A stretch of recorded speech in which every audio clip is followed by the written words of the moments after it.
I'm done.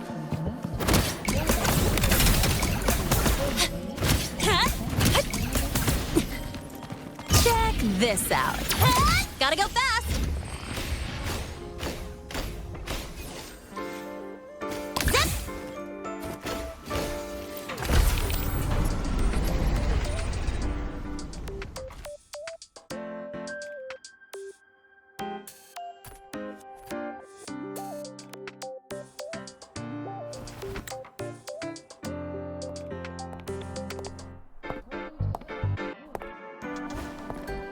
Now we reach the second epoch of the Royan Trine myth, the sacred reactor epoch. After Balder, the sun's incarnation, had sealed the foreign divinity Huthrungur, the Frostlands fell into an endless dream. Assistant Navora, would you continue?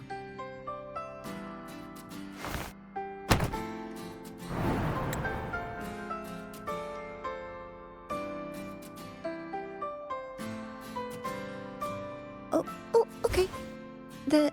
This section, it describes how the Exostrider used its greatsword to seal the Threnodian behind the Strider Gate.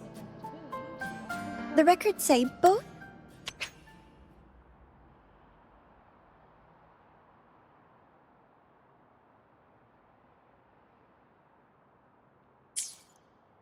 The Exostrider and the Threnodian traveled through the Strider Gate to reach Lahai-Roi. Their battle was fierce. The Threnodian pushed the Exostrider to the brink of defeat. But at that moment, for, reasons unknown, the Exostrider's reactor drive flared with blinding light.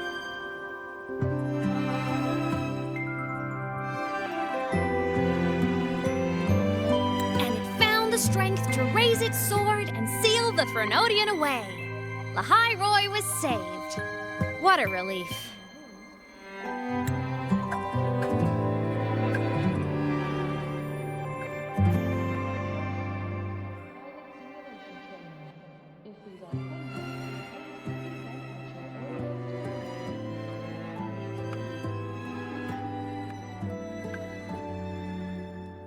Hi. Nice to meet you. I'm Aemeath from Rebel College, same as you. First time seeing you in class. Trying to collect credits from all 4 departments? That's ambitious. Welcome to the academic quagmire. Aemeath, I've been looking for you. I never got the chance to thank you. Thank me? The day the Eye of the Thenodian appeared, you drove it back and saved me. Did I? Sorry, I don't remember that. She doesn't sound like she's lying. Then how?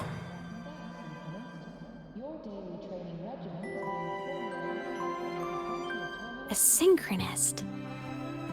A freshman.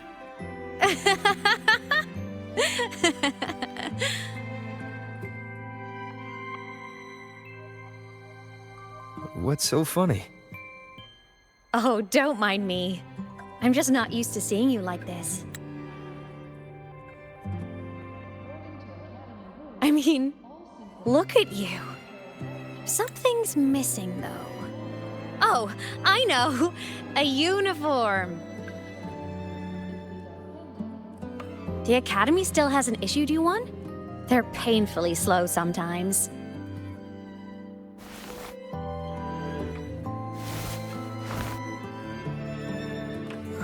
Aemeath?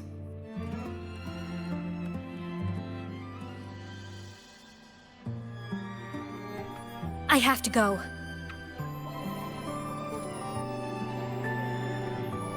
Gotta run, Professor!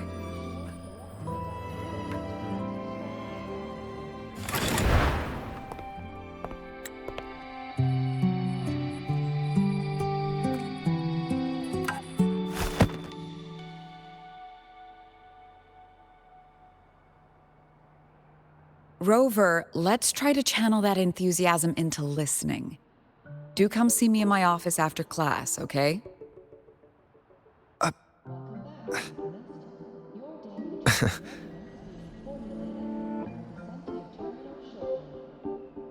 Assistant Navora, if you would. Pick up from the Twilight Epoch's Unending Winter, please.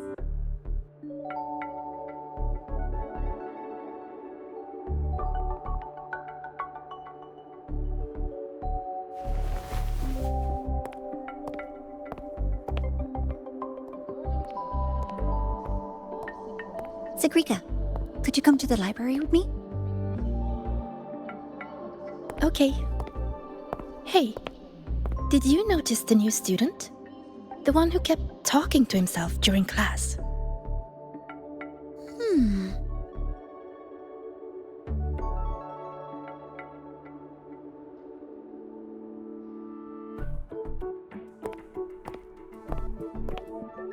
Rover, something happened during class, didn't it?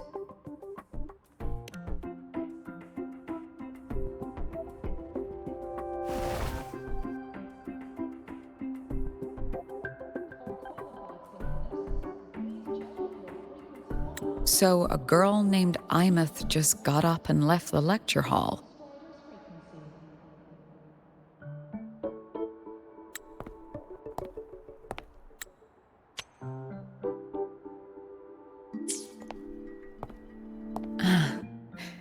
I never expected to hear that name again.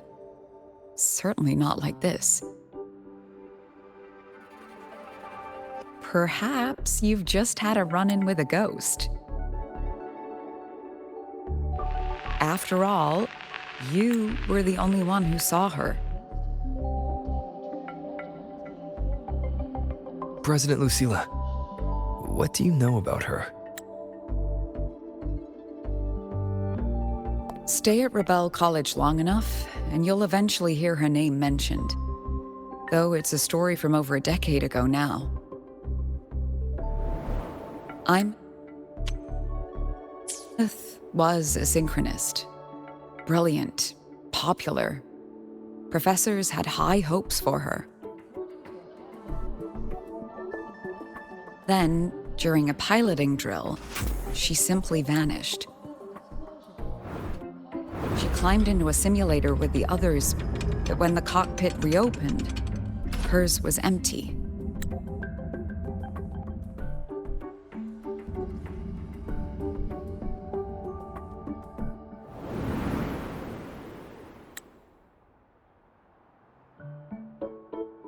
Intrigued? Want to go find her?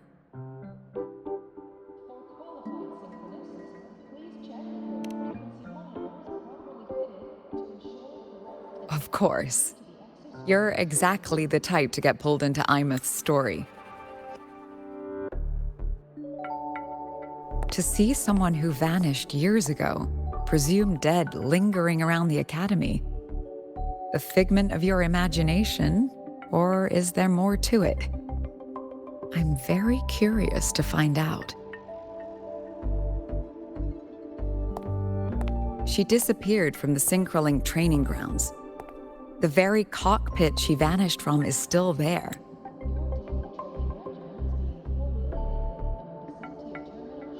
The Academy turned it inside out at the time and found nothing. But if you're interested, go take a look.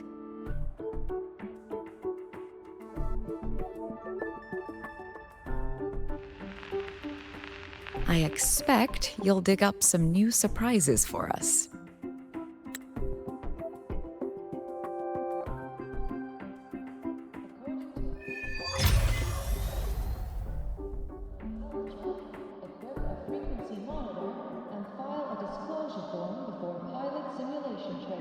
Solaskin?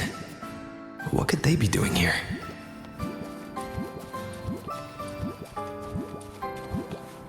That's Solaskin.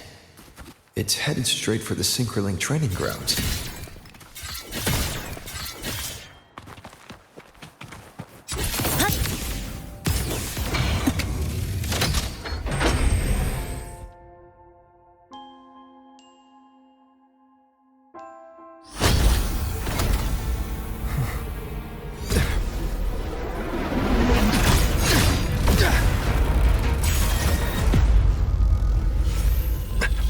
frequency loss. It's getting worse.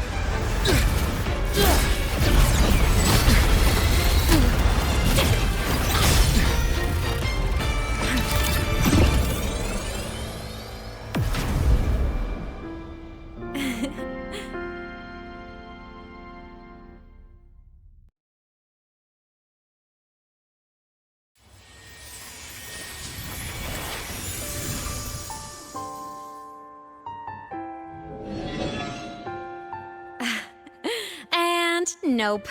Still on the fritz. How are you feeling? I'm okay.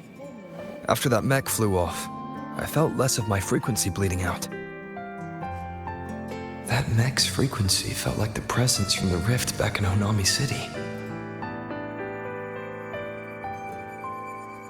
Aemeath, that mech only left after it saw you. After you clashed with it. That's twice you've saved me. Each time I'm left with more questions than answers. They say you're the extra strider synchronist who's been missing for over 10 years. And your hand back there.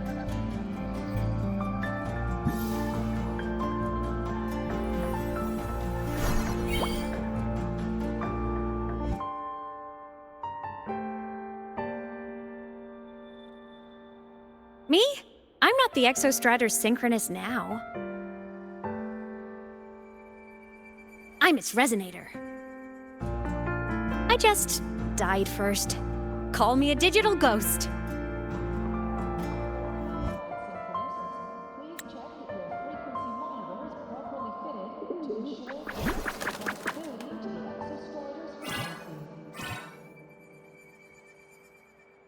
+10 years back, the underground seal broke.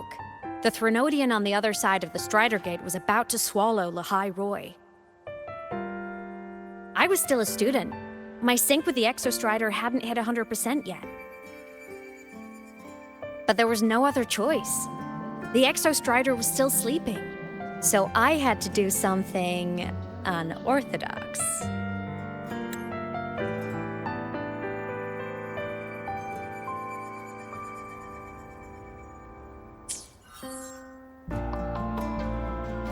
So you overclocked yourself to try to resonate with it. Yup. Impressive, right? I woke the big guy up. If only for a second. The seal held. The crisis averted. Everyone I cared about, they made it out okay. But it was too much for me. My body couldn't take it and got totally torn apart. So yeah, I died. But I'm still here, just floating around. I've been a little invisible. Well, a lot invisible. To everyone until you.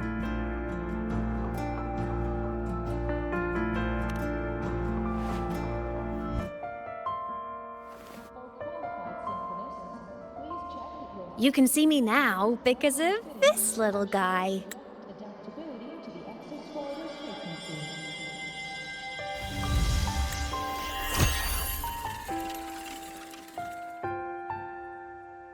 The Exostrider's reactor core. My existence is kinda tethered to it now. Think of it as my heart. Even as a digital ghost, I never stopped trying to pull myself back together, to get back to reality. There's something I gotta do, and I gotta be the Exostrider's true resonator to see it through. But our resonance started with an overclock. The power I got was unstable from the get-go.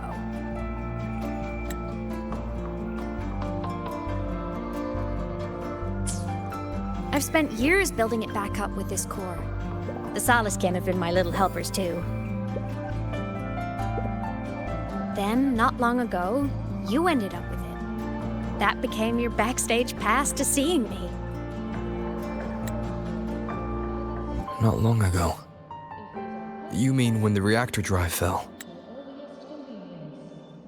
Bingo! Since then, the core has become energy stored inside you.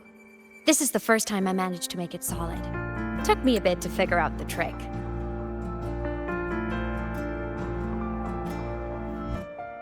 And it was you. You were the one who saved Mornier when she was dying. You and that junior of yours were always close. We even crossed paths a few times back when I was still, well, around. Of course I'd help. A junior of mine. So I really did know Mornier in the past. Oh, and by the way, when you charged in to save Professor Mornier, you looked pretty cool.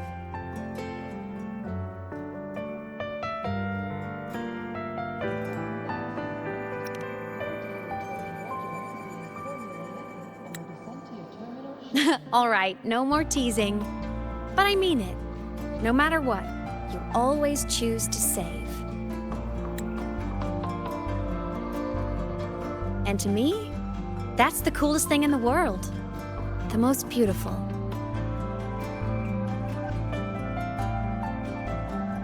Anyway, back to business. The reactor core is tied to Sigillum. That's the mech that attacked you. It's like those void worms you fought, made mostly of exostrider parts, but corrupted, contaminated by Threnodian void matter. Sigillum stole a chunk of my power. That threw a wrench in my whole reassembling myself project. Now it's after the core too. Since Sigillum holds this piece of the Exostrider's power, it can't be killed completely as long as the Exostrider and I exist. Now, it can only be me who stops it. And since just touching the thing makes your frequency drain, taking it down should plug your leak too.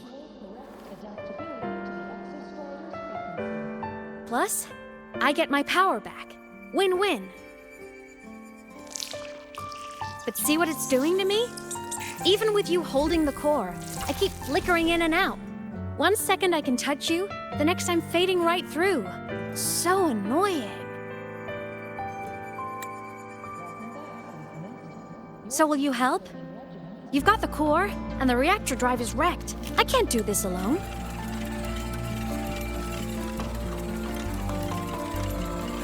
Also, I've noticed, when the core is in your hand, it runs faster. I can tell you're leaving a few things out, Aemeath. Still, you helped me and a lot of people in Lahai-Roi. That's enough for me to trust you. What do you need me to do? Existence is the imprint life leaves behind. Being remembered, talked about, and seen.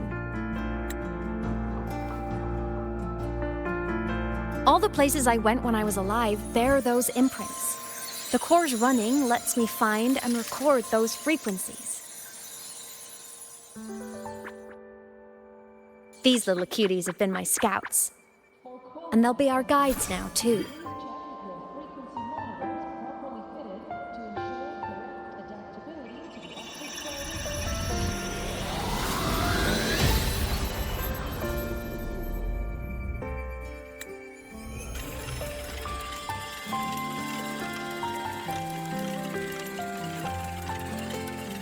Pretty easy, huh? All you gotta do is carry the core and follow our lead.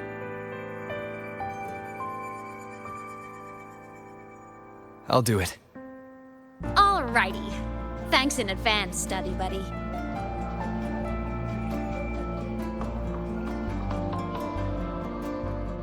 Oh, is that the Soliskin went down the lift. Let's follow. Before we go, I need to contact Mornier. The reactor drive was Lahai-Roi's son. If I'm using the core, the Academy will want to know.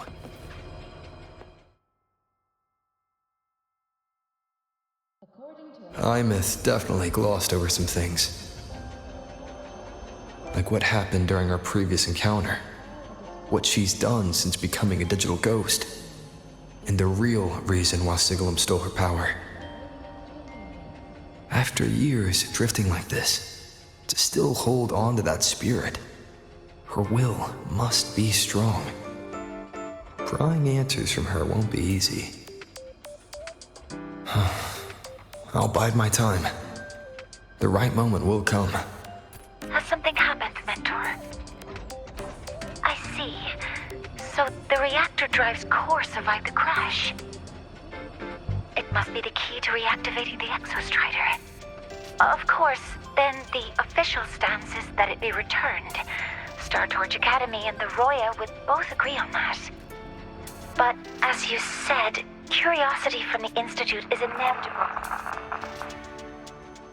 Mornier? My. Already caused a stir in the training grounds. Color me impressed.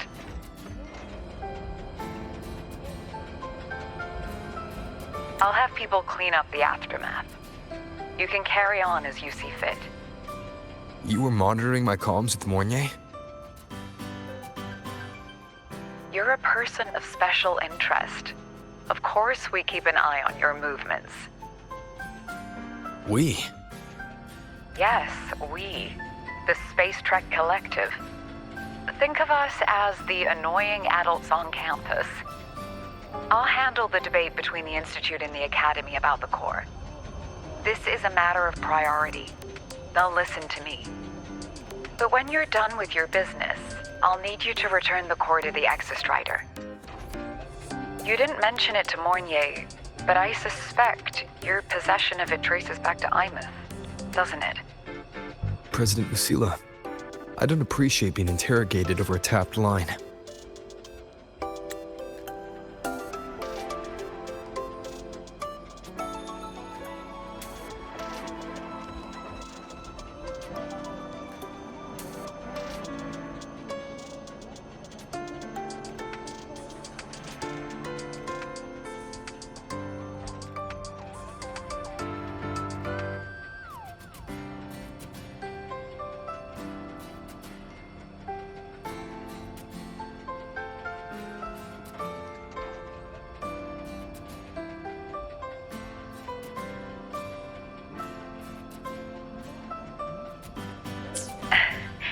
My apologies. As the one responsible for this academy, matters related to the exostrider tend to cloud my judgment. After the incident with Warren, we upgraded safety protocols on public lines. No more overstepping. Here is a peace offering.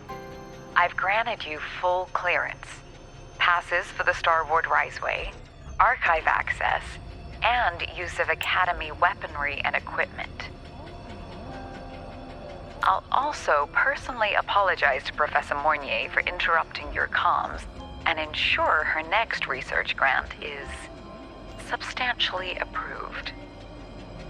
How's that, Rover? More to your liking? Why is the Space Trek Collective pushing this so hard? You should know. You have a past in Lahai-Roi and you have some kind of connection with the exostrider. The Twilight Epoch, the unending winter described in Royan legend, the threat of the Threnodian Aleph 1 is growing. We need the exostrider awakened. Returning that reactor core is the only way.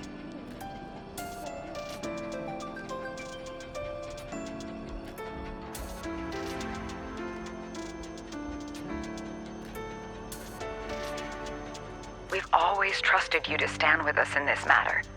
To stand on the side of humanity. You know where to find me if you need anything, Rover. And my door is always open if you just want to talk.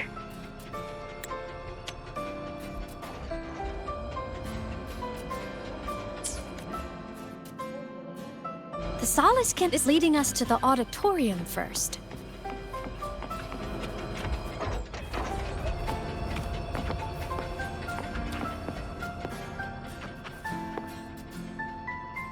Break. Ah, vacation. That's not to look forward to.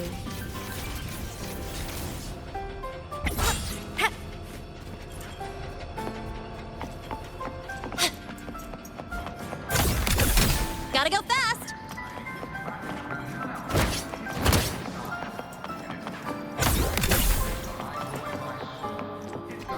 Aemeath! Transform!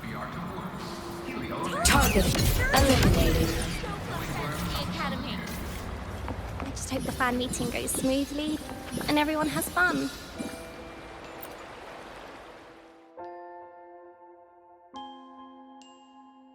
Oh, hello.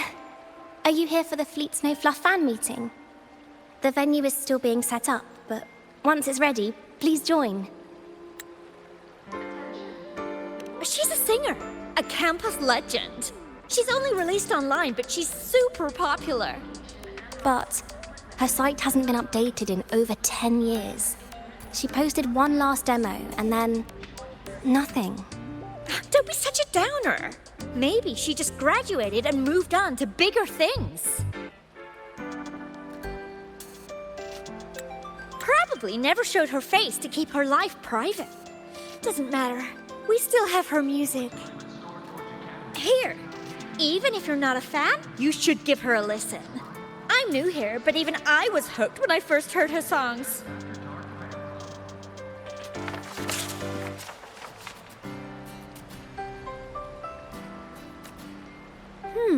Nice print. A fan meeting. Huh. If they're happy, I'm happy. Come on. Let's follow the Soliskin and see what's going on in the auditorium. That's the last of the aburrys, right? I'm beat. Can't wait for dinner after work. Mech mode. Off. Aemeath. Transform. Propulsion mode.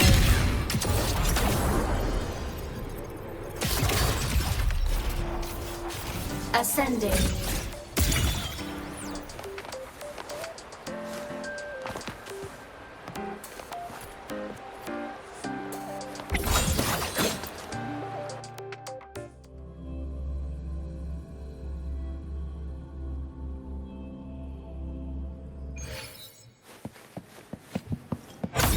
Scrapping so many drafts. Finally got The this. fan meeting merch made it on time. Thank.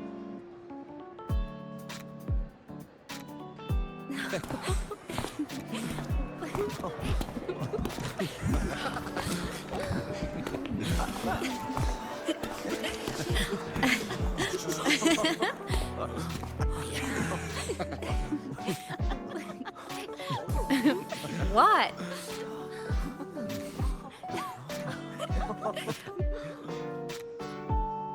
Oh, just a habit of mine. Waving, chatting, going to class. It makes me feel like I'm still alive.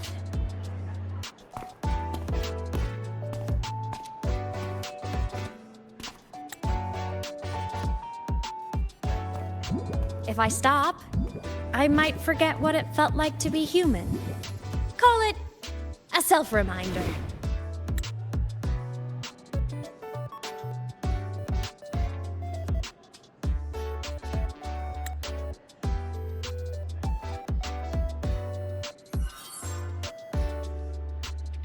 Fleet Snowfluff. Yep, that's me. But don't say my alias out loud. It's embarrassing. So you weren't just a synchronist. You had a whole other life here. Just one of my many hobbies. I was into photography, gaming, movie nights with friends. Figured you only get to be a student for a few years. And I wasn't the ambitious researcher type. I wanted to soak it all up while I could. I tried a little bit of everything. I just wanted a happy, carefree life.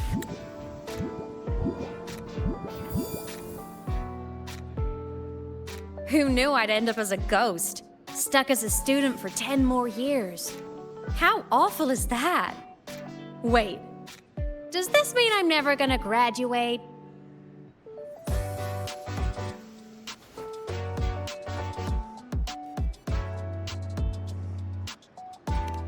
Hope so.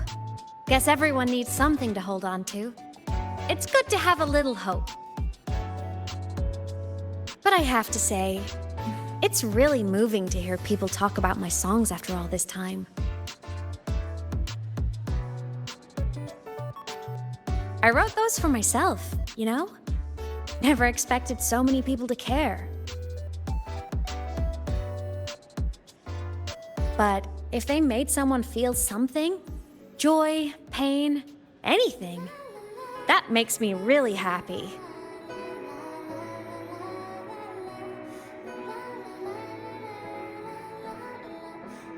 Hey, listen. Hear that song playing in the auditorium? That's the unfinished demo I left on my site. What a shame.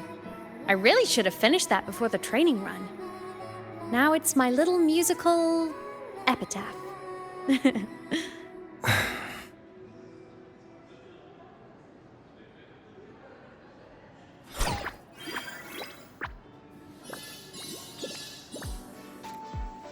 Let's go. The Solace Skimp is calling us.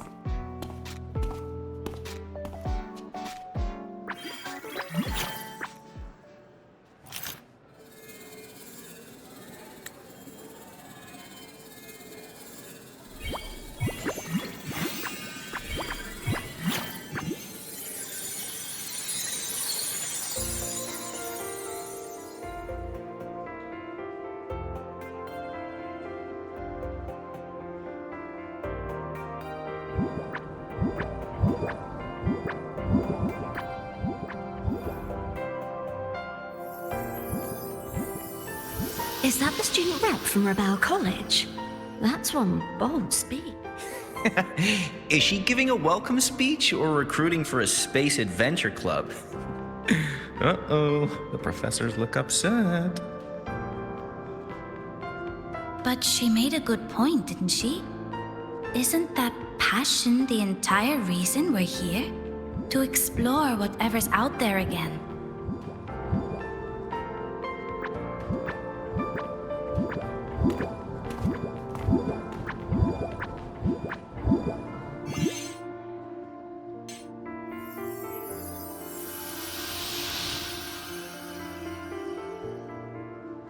Aemeath, right? I remember her sync test scores were off the charts. We might be looking at this year's prime Exostrider candidate. Don't be so sure. Heard about her extracurriculars. Put nicely, she's quite the dabbler. Put bluntly, she doesn't take anything seriously.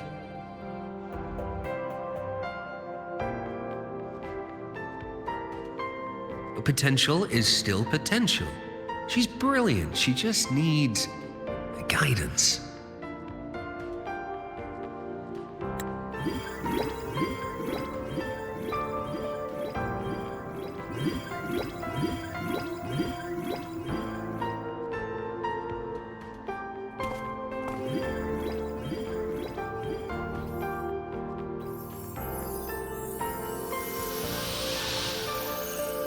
May we one day walk among the stars, to touch with our own hands a universe so cold, so real, and so breathtakingly beautiful.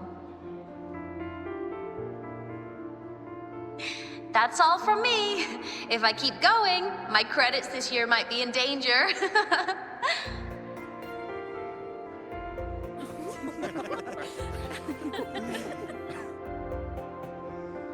It's an amazing feeling to be here at Star Torch Academy, and to know I'll be sharing this journey into the great unknown with all of you. As a student, I can't wait to start this new chapter of my life. There's just one thing missing today. I wish my family could be here in the crowd to hear this. So, to him, I want to say, I'm doing great, and I'm happy. Everything is just as you hoped it would be. So please, don't worry about me.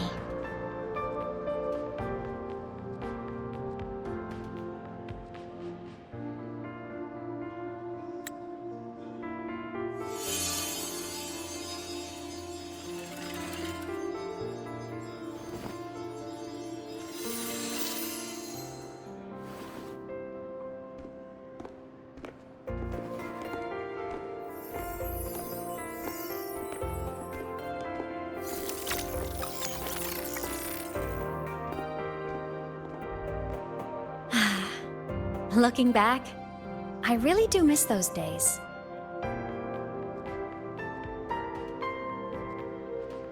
Star Torch Academy is a nice place. I mean, I caused my fair share of trouble, but the professors never turned me away from lectures. You saved Lahai-Roi, Aemeath. But you paid for it with your future. And no one even knows. Maybe a little. But it's fine. Loneliness doesn't kill. Besides, I still have plenty to keep myself busy with. I wish I could have been there. At graduation. To hug my friends and wish them all the happiness in the world.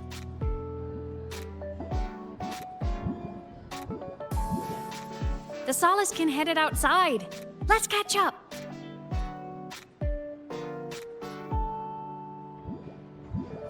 If it's leaving the campus, it's probably going to the Frostlands. Right, we'll need to take the Starward Riseway. That place above the sword. Yes, a frozen, silent plain, white with endless snow. The place where the Exostrider finally sank into slumber.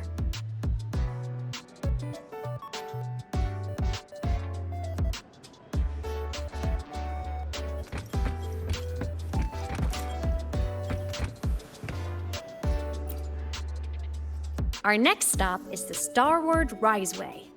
Are you ready?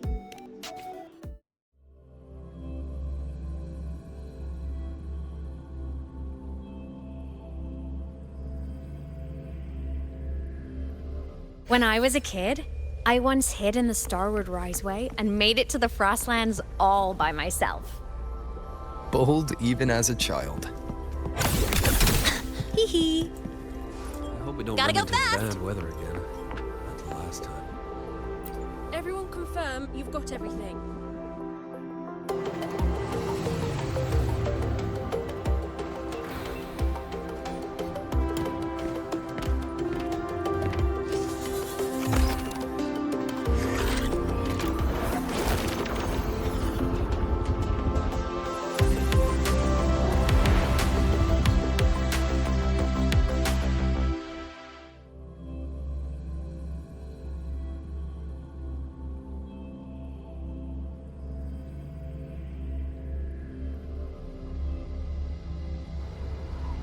Have you got your thermal jacket on? Be extra.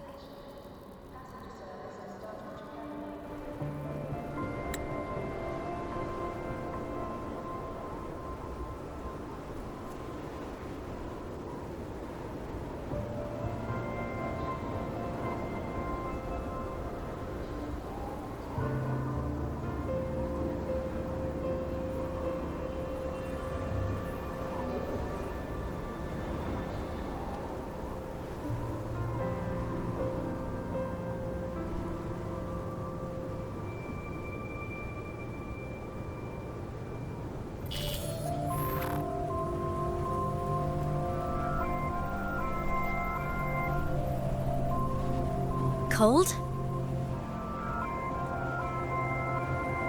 I'm fine. What about you? Between you and me, ghosts can't feel the cold.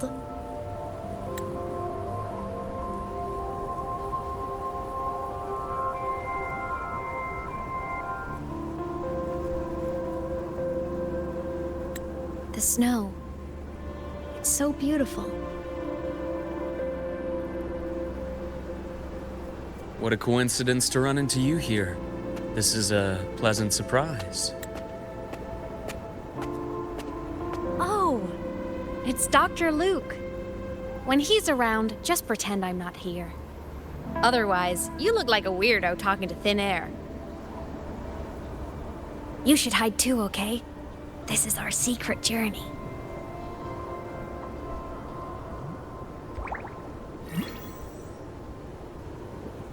You know him? He's the school doctor. All the students know him. I didn't super well, but I do know that he's been in Lahai-Roi for a long time, and you can trust him. You came to the Frostlands for the Exostrider?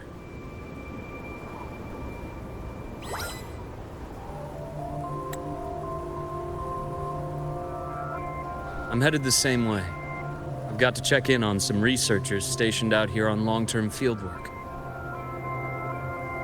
Having a guide might make the trip a little easier. What do you say?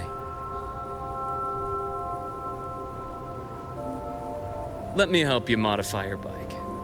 There are quite a few waterways, and its current setup might not handle them well. You know how to modify bikes. You pick up a few things when you come here as often as I do. Oh, I used to love riding. My friends even called me the Speed Queen. Though that was usually while they were white-knuckling the seat and screaming.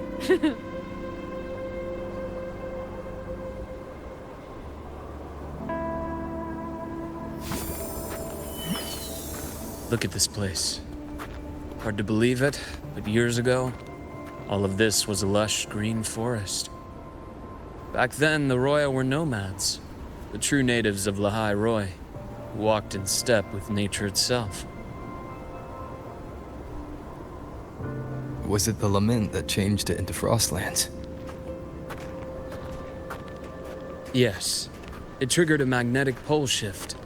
From then on, Lahai-Roi became the new pole.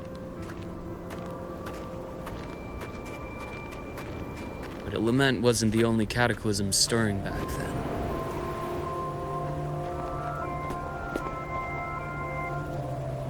In the past, we had already reached the stars, but at some point, the etheric sea spread to cover all of Solaris.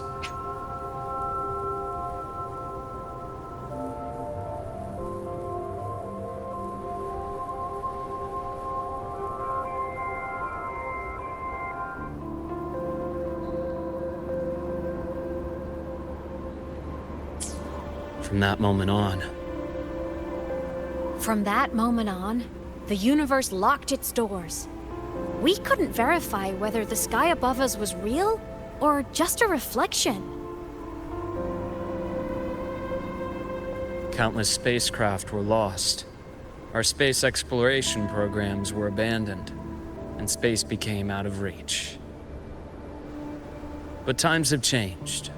Since its founding, the goal of Star Torch Academy has been to use the Exostrider to explore space, whether through the etheric sea or the Strider Gate.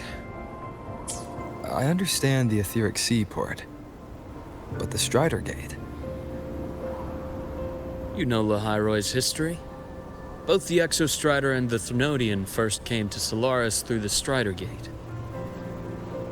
The Academy has its theories, but here are two you might find interesting. The Strider Gate is a gateway to outer space, and Aleph-1 is a Threnodian alien to Solaris.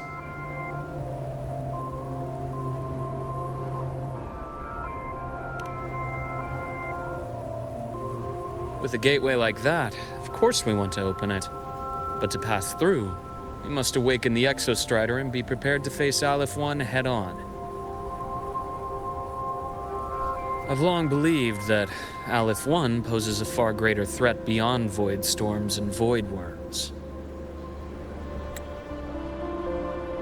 With other Threnodians, we can at least glean clues of their nature from their places of origin and the civilizations they emerge from. But Aleph-1, our knowledge remains blank. So many dream of being the Voyager who returns from the stars, the first to walk the cosmos once more. But in all these years, no one has succeeded. The etheric sea phenomenon cast us into isolation, but it also gave birth to all our dreams of what could lie beyond. And those dreams are still alive today.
Dr. Herson? Just call me Luke. It has a nicer ring to it, no? Then, look.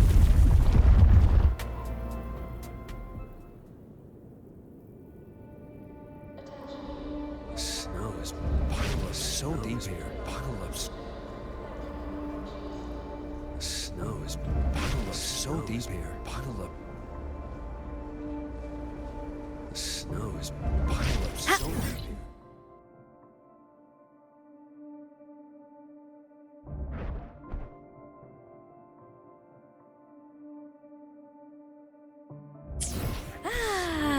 Bottled up. Snow is. I'm faster in my mech, you know. Void storm and our surroundings. If an avalanche breaks loose.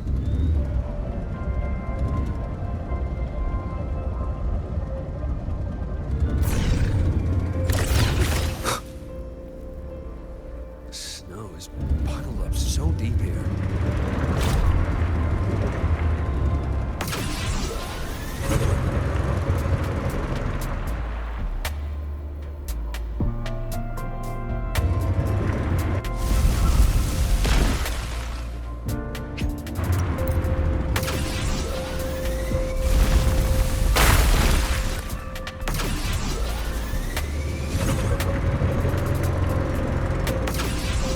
See that?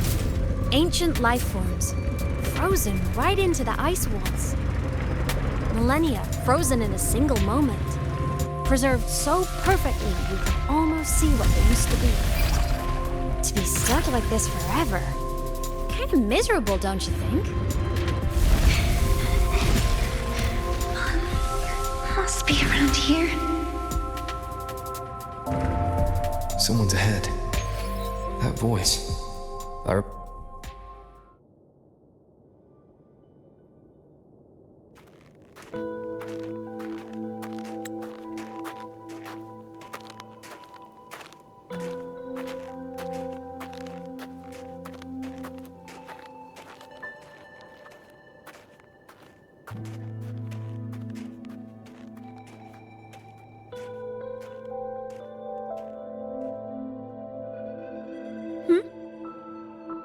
You are the one who was talking to yourself in class.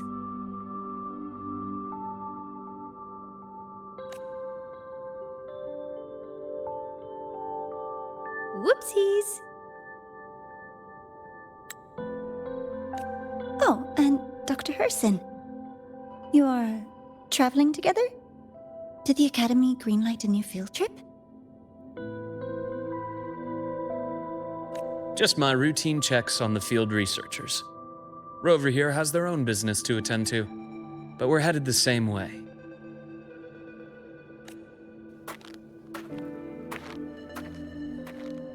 What about you, Miss Navora? Chasing more fallen debris? Yes, exactly. I heard the Frostlands have been experiencing changes since Helios was launched. I had a hypothesis that new debris fields might have been exposed. Debris? Space equipment that fell from the sky long ago. Probes, satellites, and even space stations. Some previous digs unearthed wreckage containing records lost during the lament. Oh, and images. Photos taken in orbit of other planets. They were absolutely breathtakingly beautiful.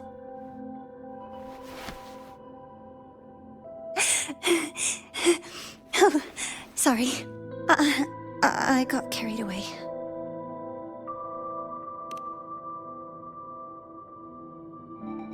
Thank you. Sometimes I'll just start info dumping. I know it's not the best.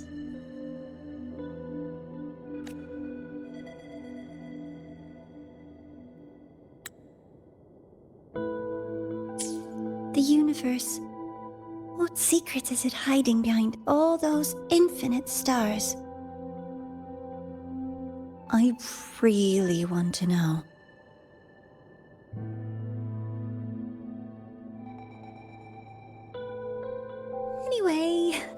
In short, I came here for the fallen debris.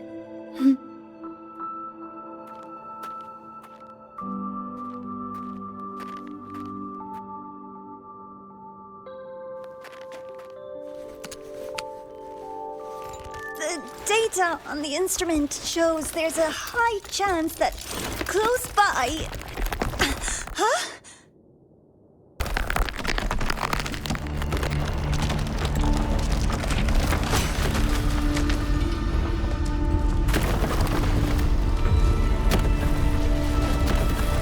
Run!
Had to have been undiscovered debris in this area. It must have been sealed in the ice wall all this time. Luke, Navora, you alright?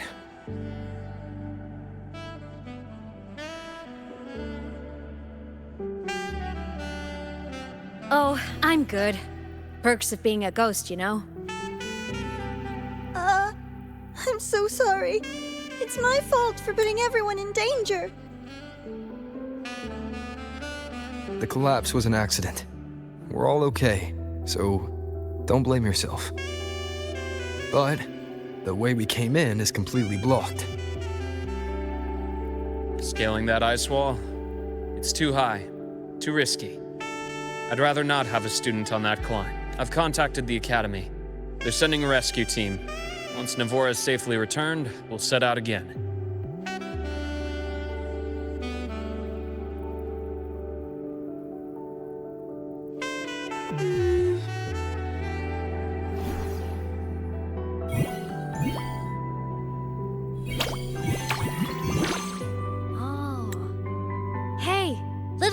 Says our next stop is deep in the ice.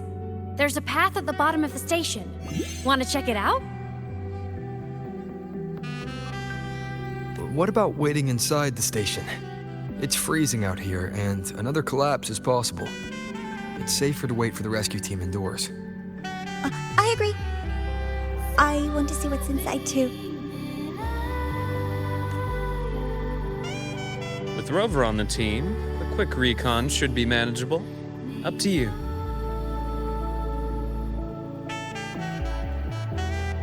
Hey, question. Before you came to Lahai-Roi, did you do this kind of thing a lot? What do you mean? Like traveling with a crew, seeing the sights, stumbling into trouble, then going your separate ways. Like a classic road trip movie, you know?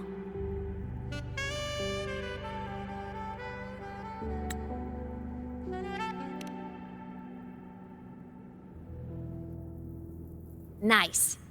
I happen to love those. Looks like this time I get a co-starring role. Amazing! Let's keep going, study buddy.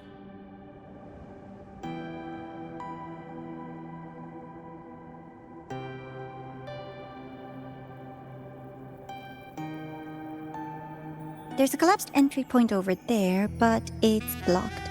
Some kind of barrier caused by unstable frequencies. The Exostrider sleeps in these frostlands.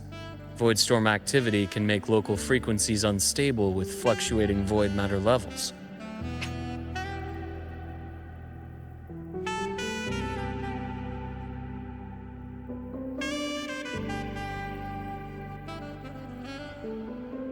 Oh, taking this opportunity, let me grant you access to the module adapter.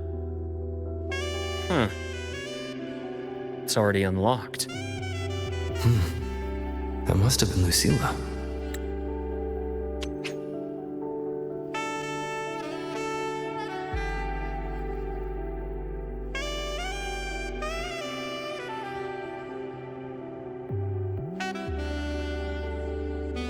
Let's move to an area with a stronger signal so it can be deployed.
This module adapter was developed by Star Torch Academy for Frostland expeditions.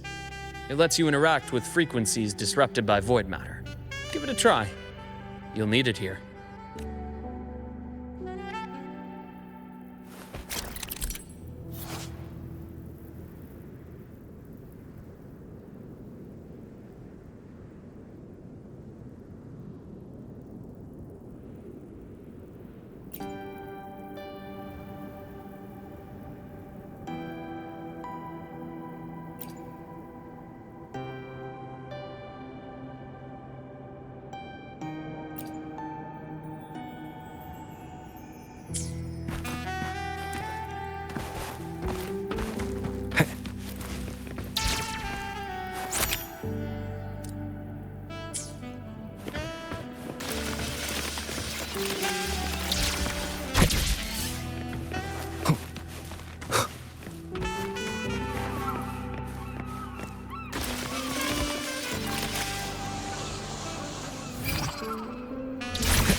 Compared to other debris fields, this station is in much better shape. It's amazing.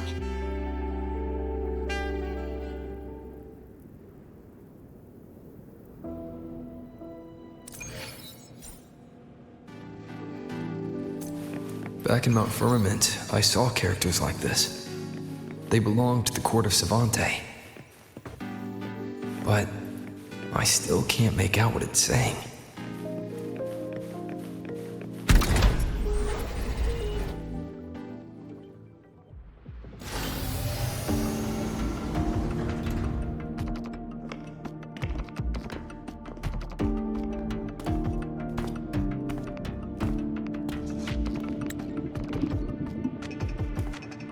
This is...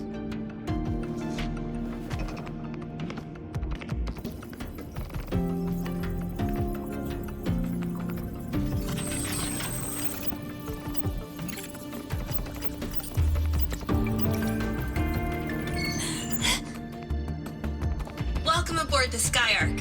I'm Wenlu, your guide for today's tour. Teachers, please stay with your assigned groups and ensure this one-day tour goes smoothly.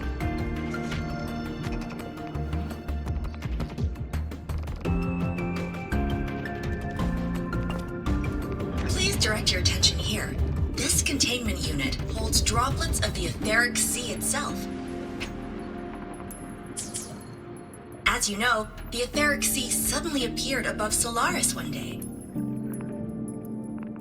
During that initial event, the court of Savante briefly glimpsed a figure of a white-haired woman. She vanished in an instant, leaving countless puzzles in her wake. What is the etheric sea? What does it do? And why does it appear? The Court of Savante conducts research here at Skyark to seek answers to these questions.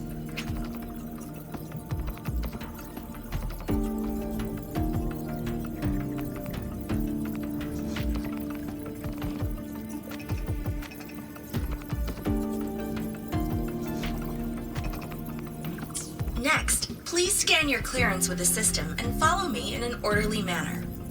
We will now proceed to the central deck. Awaiting us is this station's most significant breakthrough, a mass relay device powered by a stabilized sample. A sample of the etheric sea? If it's part of the fallen debris, can it be? This research started before the phenomenon first appeared? Oh my, this is an absolutely incredible discovery! Thank my lucky stars I came to the Frostlands today. That guide was probably a hologram frozen in the system's memory. Those brilliant minds in the Institute will be wetting themselves over this. One-day tour, huh? From the way she spoke, the visitors must have been school kids. Guess hopping a shuttle into orbit wasn't a big deal back then. The containment unit looks custom-made too. Transporting those samples safely would have been a massive logistical operation. Huh. Court of Savante Space Station. This is an exceptionally rare find.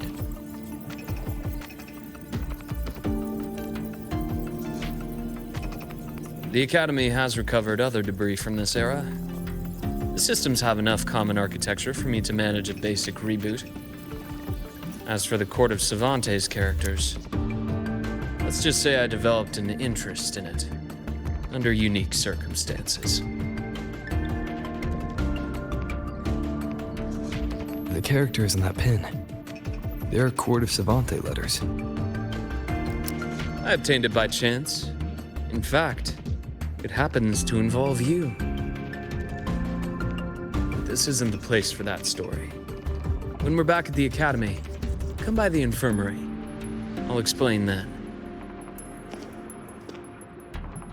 After all, it is a long story. Ooh, sounds mysterious. I want to hear the story too. Please, pretty please.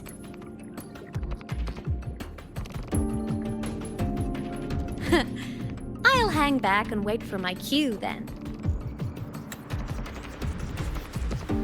Everyone, this way please. The visitor registration system is here.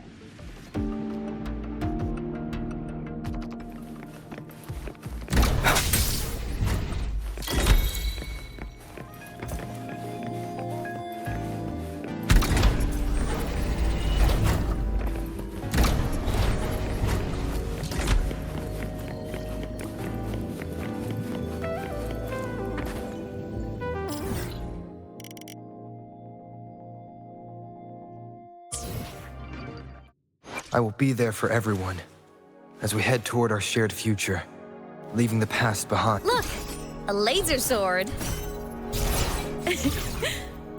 Pretty cool, right?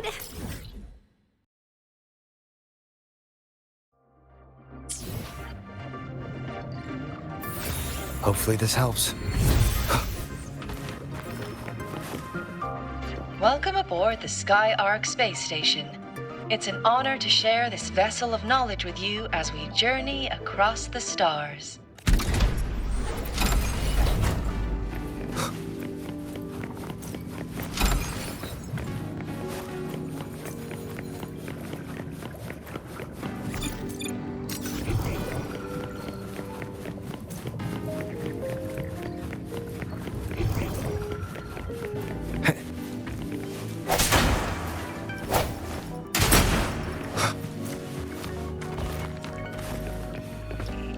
Hopefully this helps.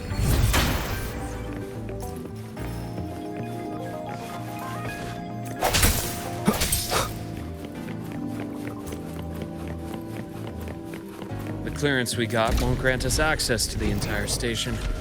We'll need to register again later. Also, while the hull looks intact, the system is reading several parameters in the red. It could be the etheric sea's droplets affecting the surroundings, spreading through the station.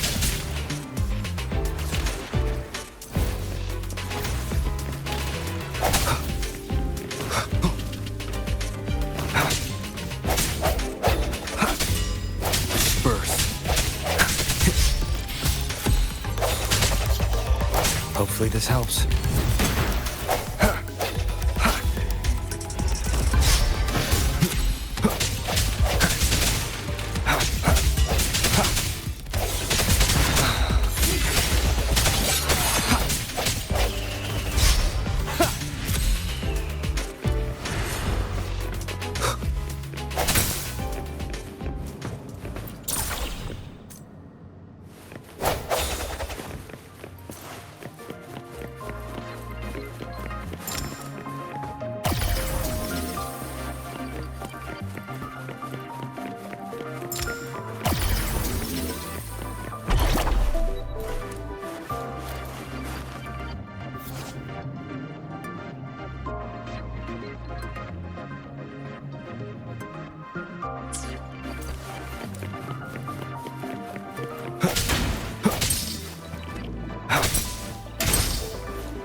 Hopefully this helps.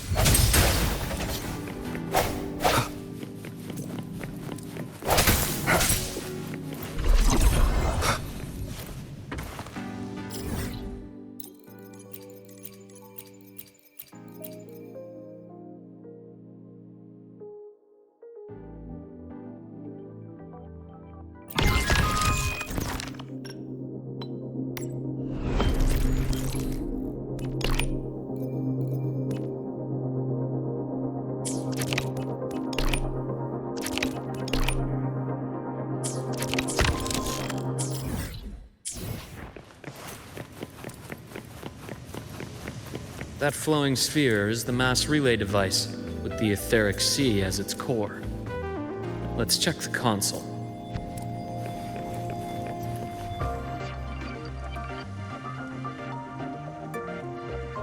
With the droplets dispersed, some space station sectors have become unstable. This mass relay device shares the same origin as the droplets. It can stabilize them and also punch a corridor to other sectors. Incredible that it has such capabilities.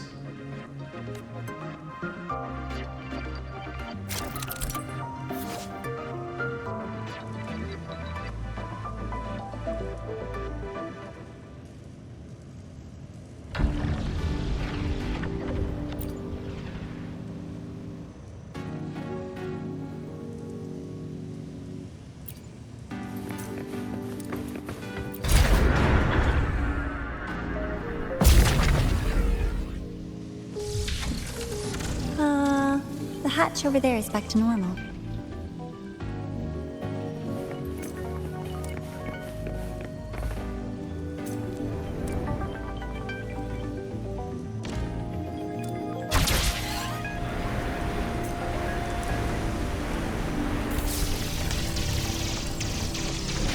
Interesting. Feels different from how I usually move.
pathway's blocked.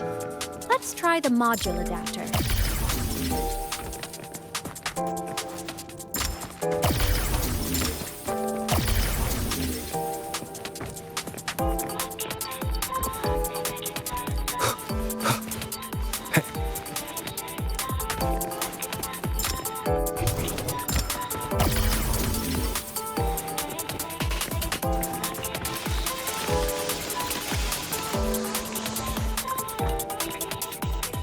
I will be there for everyone.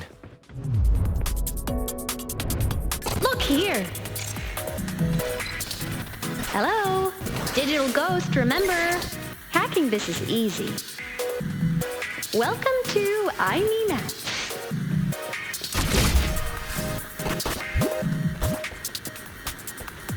An unexpected discovery.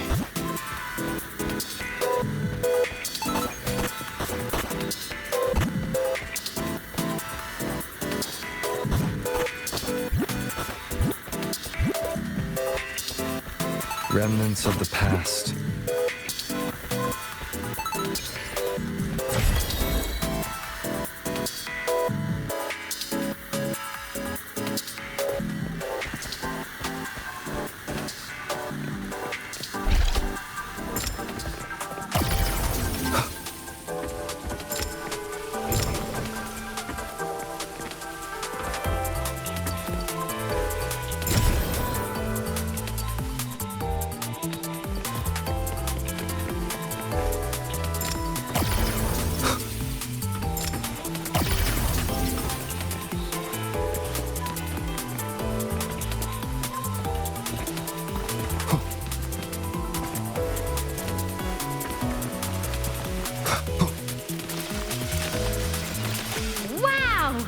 Solaris' rising star, everyone! What a leap! Oh, come on.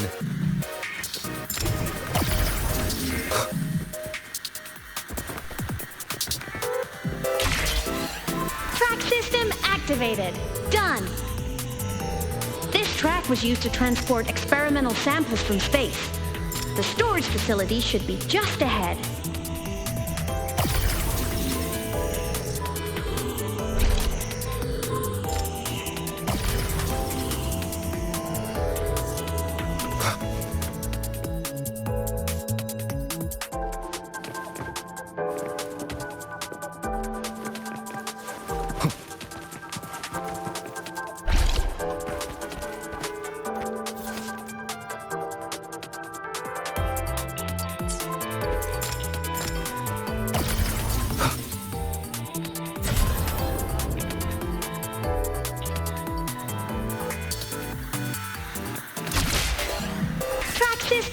Activated.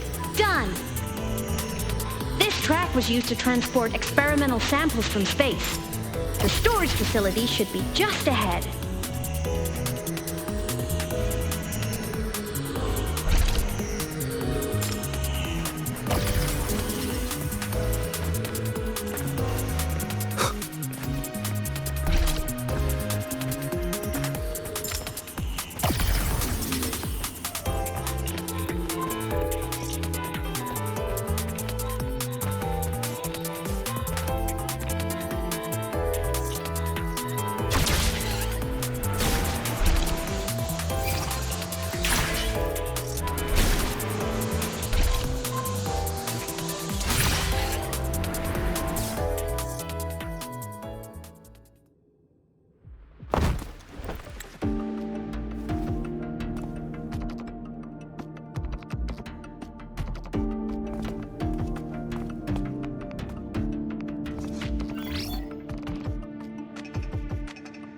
These containment units hold star fragments and etheric sea droplets, all collected in EVA missions by our very own Uncle Clement, who just gave you a tour.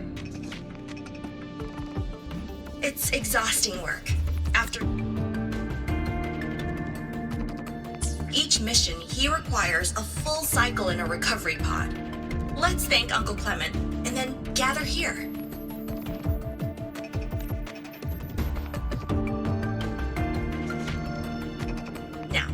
Please welcome Project Director Junshi to give us an overview of the Etheric Sea Initiative. By now, you will have experienced our mass relay device. It is our first major breakthrough and definitive proof of our theory that etheric sea can be utilized as a gateway.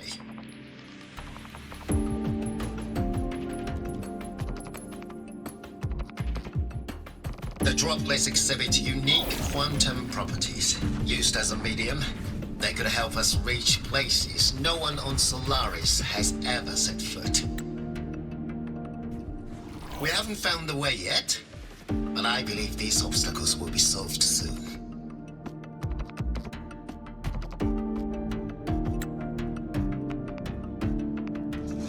I have faith, not just in the court of Savante, but also in humanity's resolve to explore the stars, and in the budding curiosity I see before me.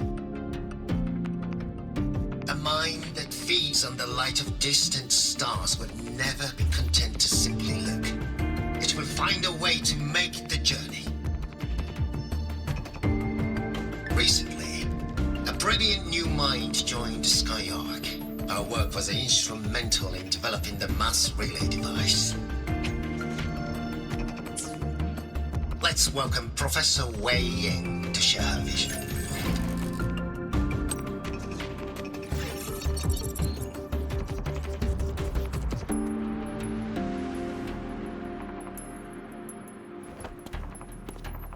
A pity.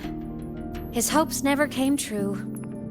Humanity's quest to reach the stars has only gone backward. To feed on the light of the stars.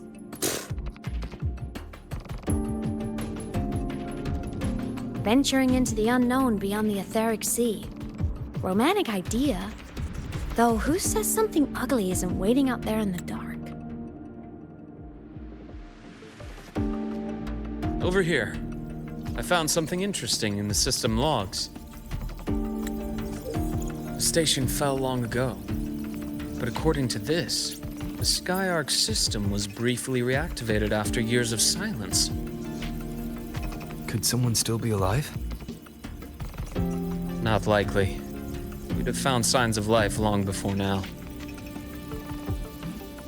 The activation sequence was used only to seal hatches and lock equipment. After that, nothing. Can you see who activated it? Hold on.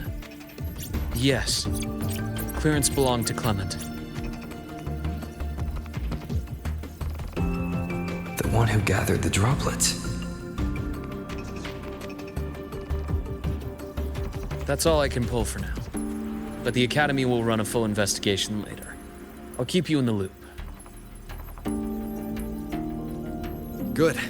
Keep me posted. Shame the director's speech got cut off. I can't help but wonder what that colleague of his was going to say.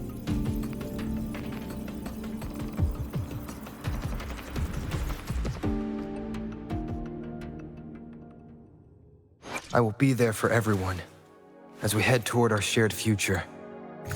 Got a long bucket list. Good thing I've got time to check every box.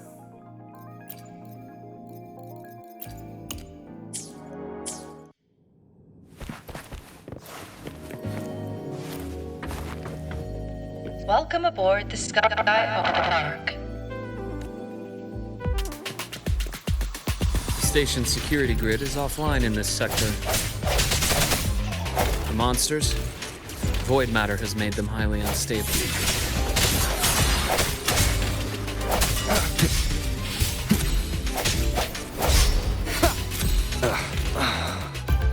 Strike through the shadows.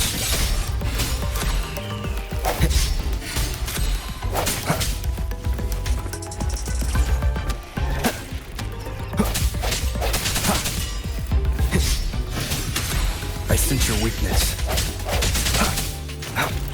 One more time. No hesitation. Hopefully this helps. Keep it together. I sense your weakness.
unexpected discovery.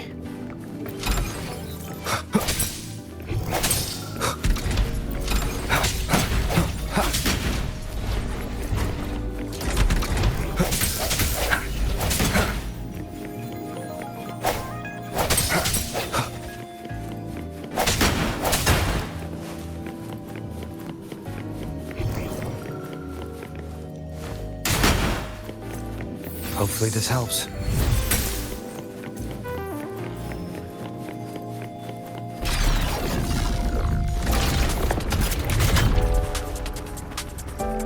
Leave it to me.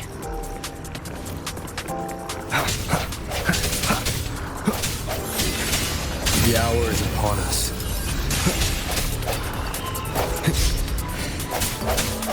Hopefully this helps.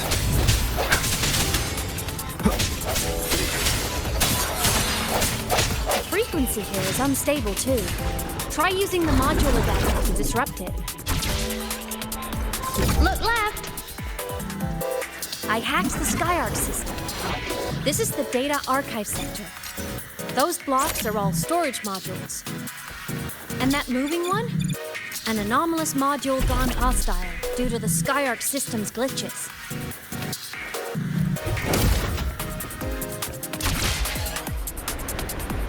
Leave it to me.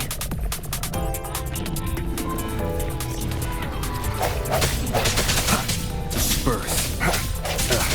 Bad timing. Void matter levels seem to have risen.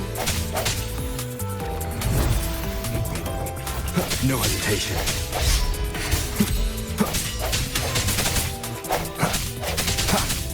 I sense your weakness.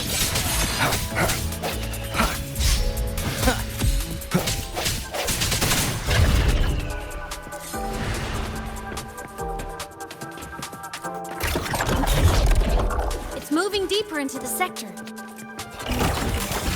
I'm on it. Look!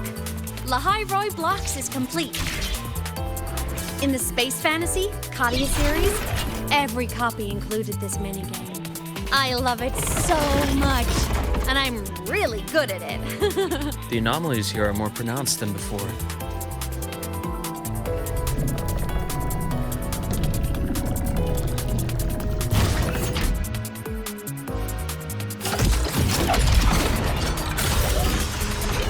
Hang in there! I'm working on something in the SkyArc system. Use the adapter to disrupt these error modules.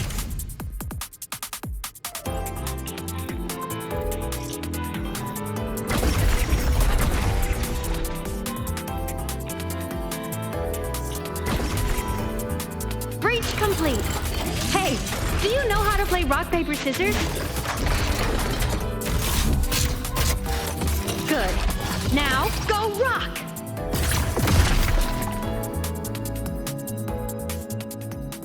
Yeah, we won! Amazing play! Wish we could play another round of Lahai-Roi Blocks again.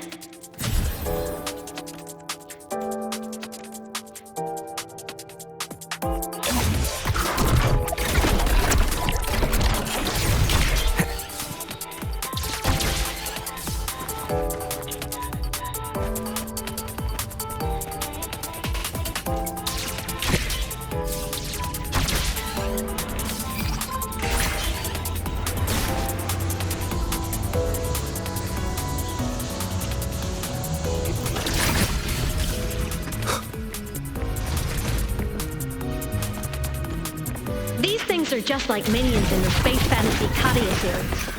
I'll clear them out for you.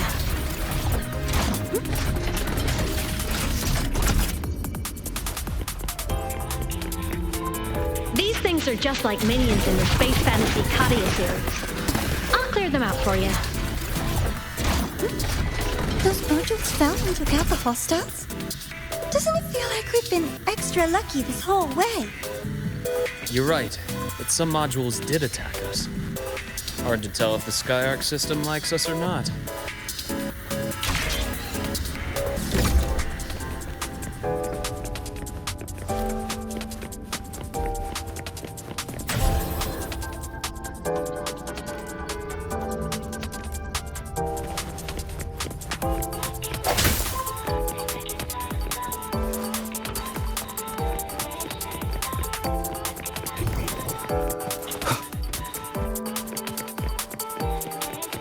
Hopefully this helps.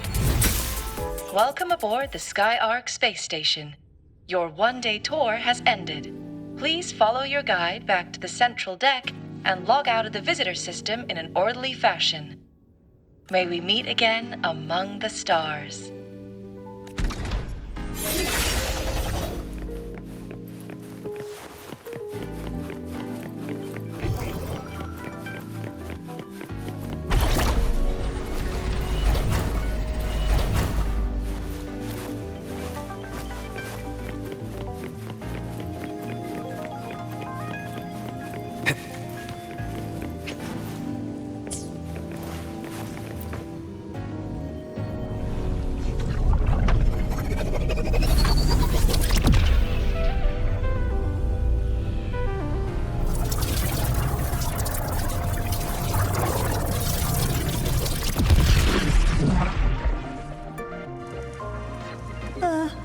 There are traces of void storm contamination everywhere.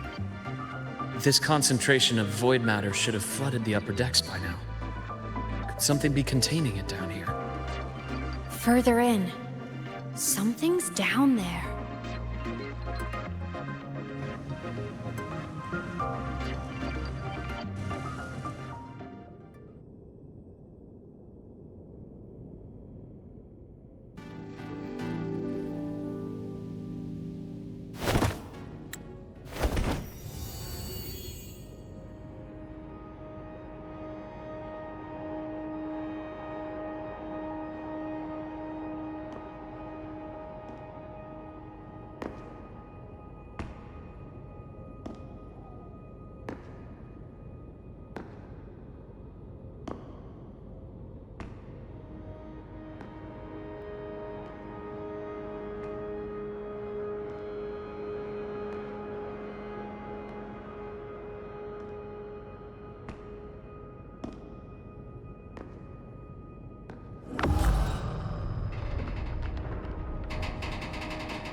Huh?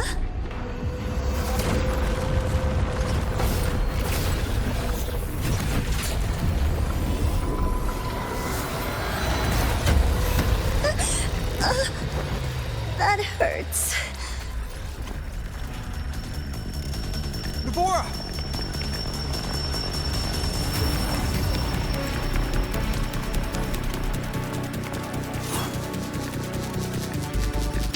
Void matter saturation is critical. The Skyark system is going into failure. I'm going in to try to stabilize it.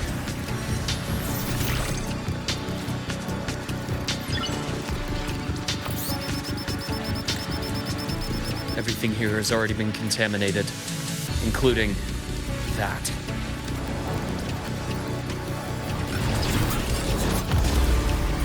From a doctor's perspective, the only healing left for what this man has become is release.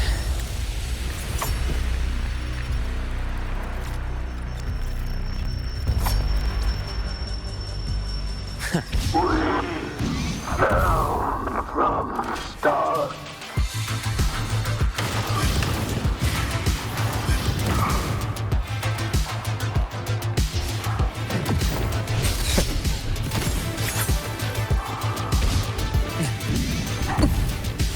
My past gets deeper.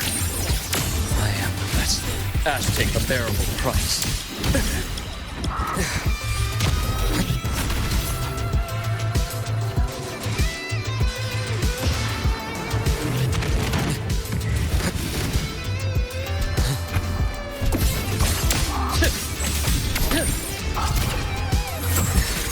Game over.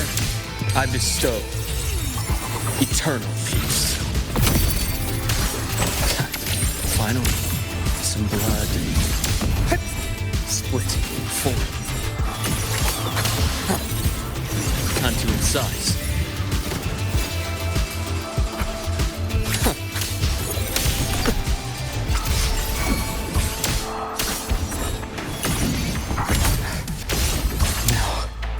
That's more like it.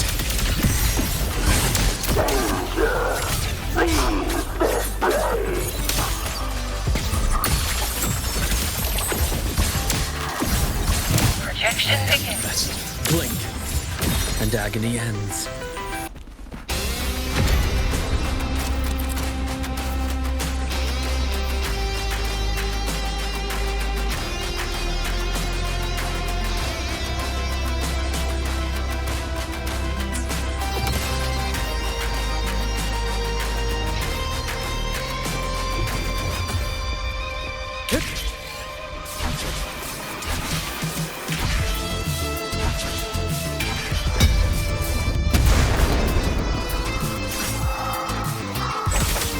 Calls, waves follow. Tempest of slashes. The wicked will face wind howls, unfettered by bounds. Hopefully this helps. Immediate procedure. Time to incise. Imbalance ends here. I bestow eternal peace. Split form.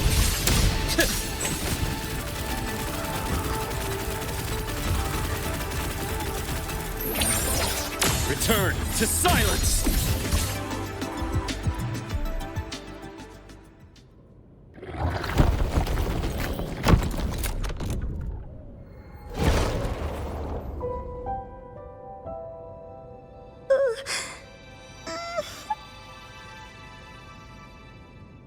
I'll check her injuries. Will you patrol the area to make sure there are no more threats? Got it. You go check on her.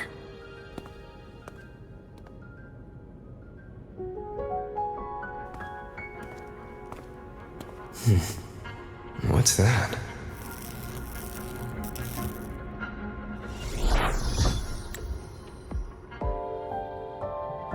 The Skyark system is stabilizing. Look, a log entry. Clement. That must have been the astronaut's name. Huh. After he woke from his sleep pod many years ago, he initiated a lockdown that sealed in this entire wrecked sector, including himself.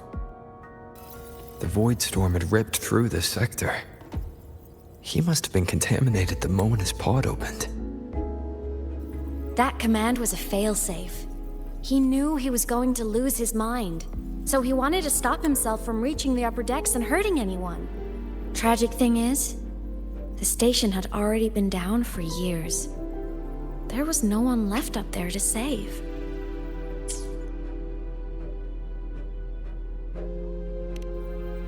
There was nothing human left in him. But sealing himself away, that choice had to come from the man he once was.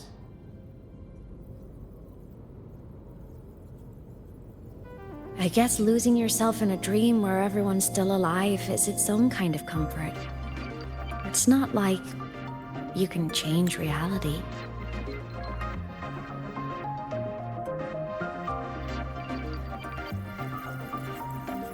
This file, it looks like a recording.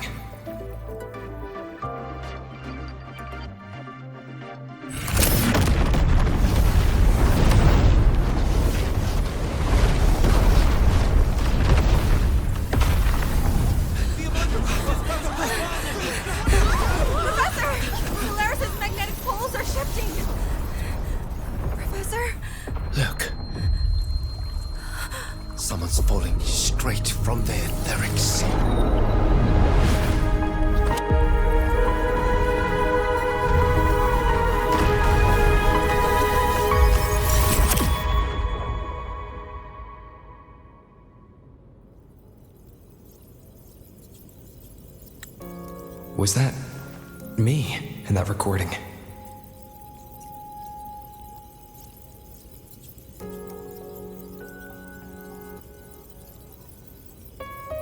That had to have been the station's final moments, when the etheric sea phenomenon suddenly spread and engulfed all of Solaris, like Luke said. But those droplets in the sky, that was retroact rain. So, that might have been an image of an event long ago, not part of the etheric sea phenomenon itself. Did I really fall from the etheric sea? Or what lay beyond it? Junchi did say the droplets could act as some kind of gateway.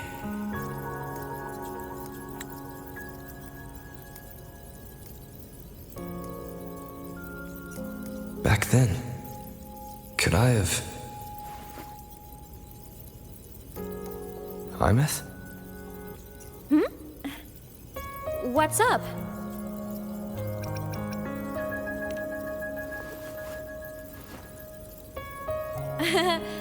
Not at all. I'm fine.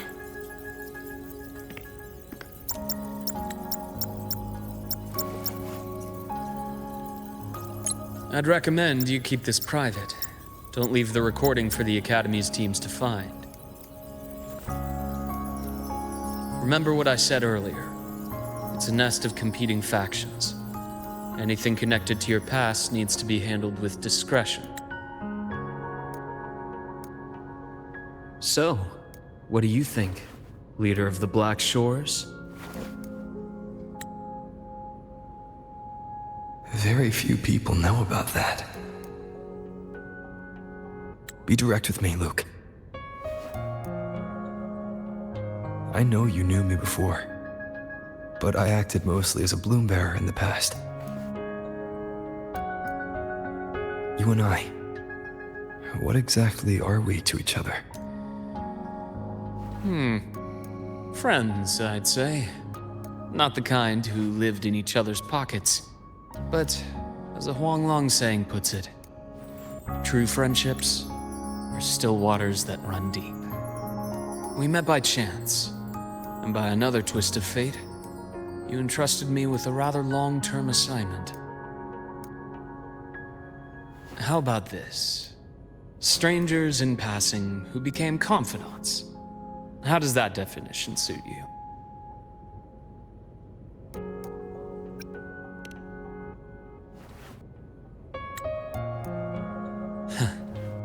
Sorry, but it's the truth. We didn't spend much time together, but we got along instinctively. Star Torch is a web of competing interests. If this video leaks, it'd create quite the cleanup operation. After your sudden exit years ago, people were lining up to unpack your history. Solaris's golden boy, forever a mystery.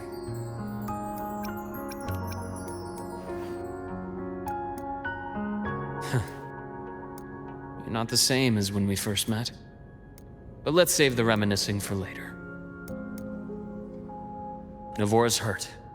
I've stabilized her, but as a doctor, I must stay to watch over her. From this point, you'll have to proceed alone. We'll wait here for the Academy's retrieval team. All right. I'll see you back at the infirmary.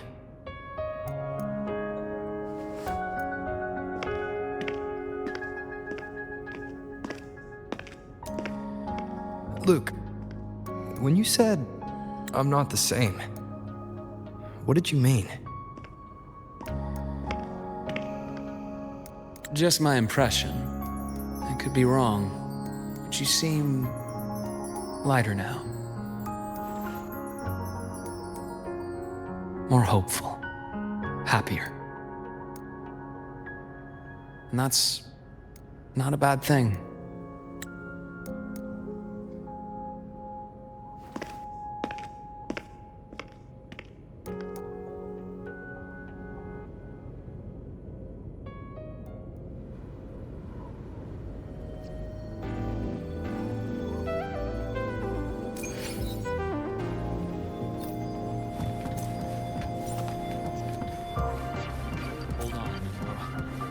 The retrieval team will arrive soon.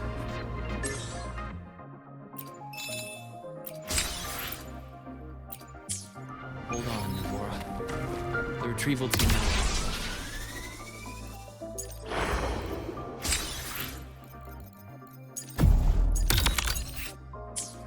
Hold on, Navora. The retrieval team will arrive soon. Okay.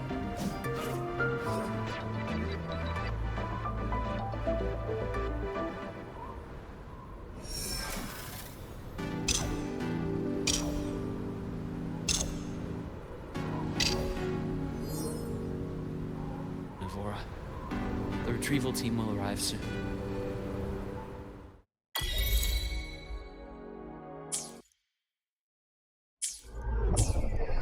Hold on, Aurora.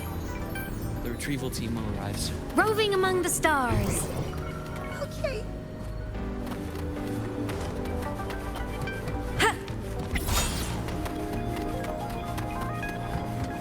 So, our squad of 4 is now a squad of 2. Oh, wait. I don't really count, do I? Guess that makes it a solo squad now. I once got accepted to work at a research outpost in the Frostlands. I took a different route back then. That's a surprise. I thought you'd prefer hobbies over field trips.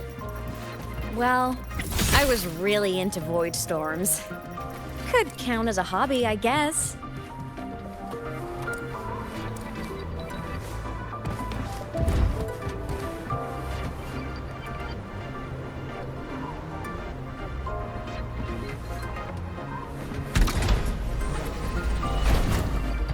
Roving among the stars. Looks like a long way.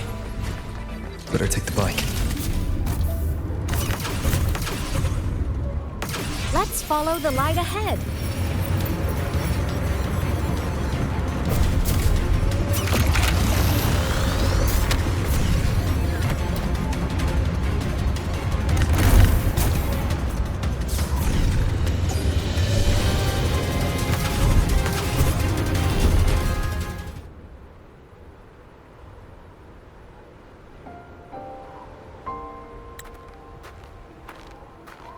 So it was here.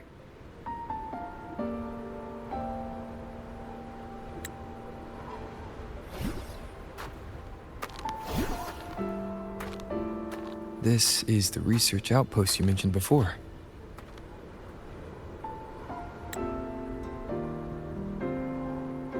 One of them. I worked at several outposts back then, but this one wasn't so lucky. The scan shows it was hit by a sudden void storm surge. No survivors.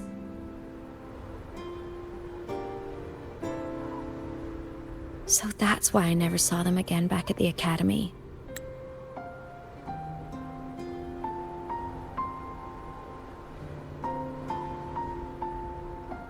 I thought I just didn't see them around. Aemeath. Anything swallowed by the void storms slowly loses its existence until it's forgotten entirely. If a cassette makes it out, at least there's a record. But if that gets erased too, then even the fact that they died is erased.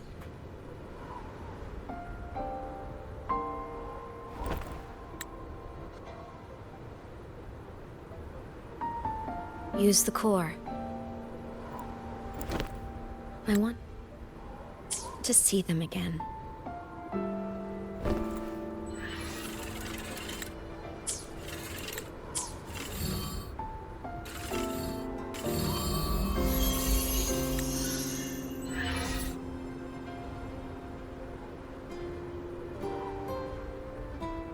Aemeath, you were amazing. If not for you, that Glomoth would have crushed us to a bloody pulp. I'm still shaking, but you're already cool as ice. Are all synchronists from Rebel College as composed as you? If you want to thank her, share your Voidstorm research.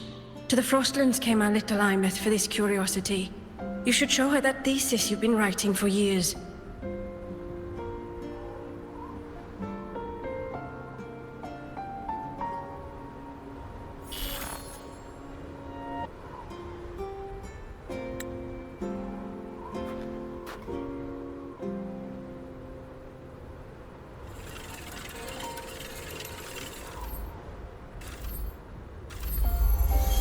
Aemeath, you think cassettes might be a breakthrough? I'm not sure. Right now, they're just for archiving. Actual transcription feels like a leap. Try looking to the exoswarm for inspiration. In Lahai-Roi, only one power against the void storm exists, and that all comes from the exostrider. Your thesis or your delicious stew, either works. I'm not picky. As for the void storm, I'll try all your ideas. The problem is, we don't understand the void storm deeply enough. Especially in the depths with high void matter concentration. No probe survives the journey, so research is stuck. I can't shake the feeling that...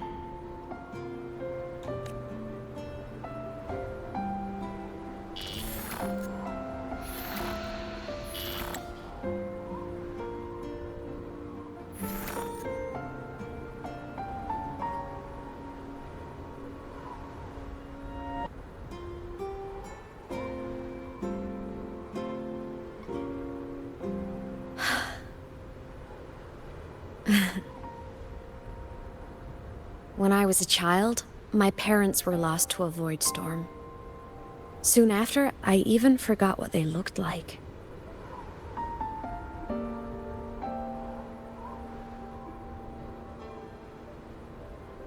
So you see, death hasn't been all bad. Once I became a digital ghost, void matter couldn't affect me anymore. Even if the whole world forgets my friends and colleagues, I still get to remember every single one of them. Aemeath? Yep. You don't always have to smile through everything. What's that supposed to mean? I'm happy. Really. It's the way I choose to live. You're too serious. Always overthinking. Hence the long face.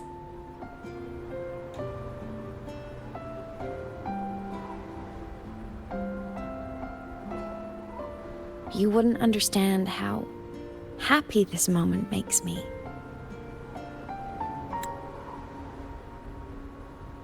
Come on. I'll show you the Frostland's slumbering giant. Lahai-Roi's Exostrider.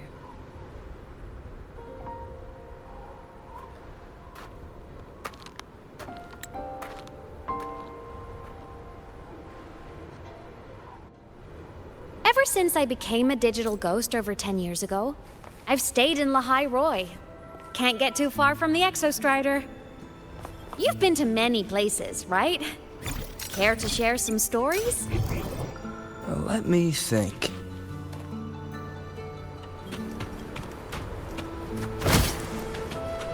Gotta go fast!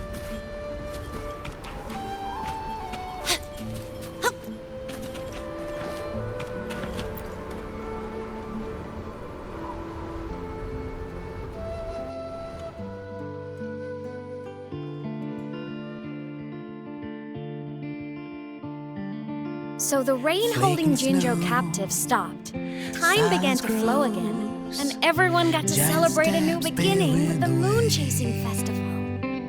Then you returned to the Black Shores, to the place that's always watched over you from afar. Oh, and the archipelagos, Raguna and Septimont. Oh, I just love how different these places feel. Storms are pushing us It's all so wonderful. I love hearing these stories. Dive deep into the space, across the stars running away, to all the places where we've never been. There's our curiosity.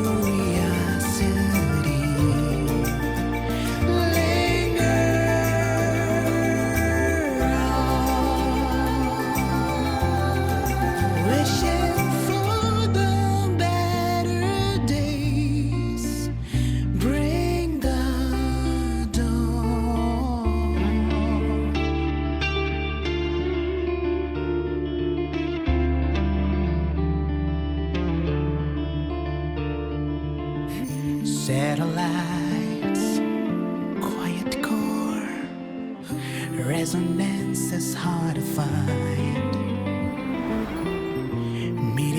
nose crash towards frozen crust that can't crush, crave for the unknown. Engine falls. It wasn't all smooth sailing. Plenty of emergencies along the way. Still, it all is amazing. And I know you must care for some of the people you met. Tell me, this journey you've been on since losing your memories, have you been happy? Yeah, this must be...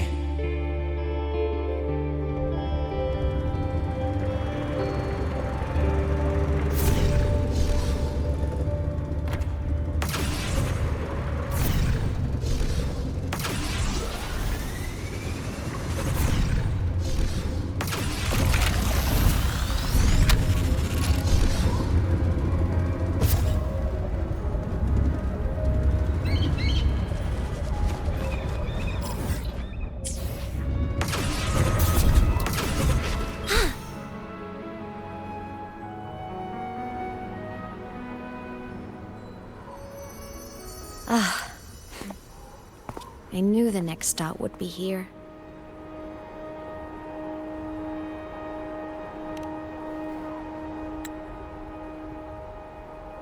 The cabin up ahead. It's where I used to live with my family.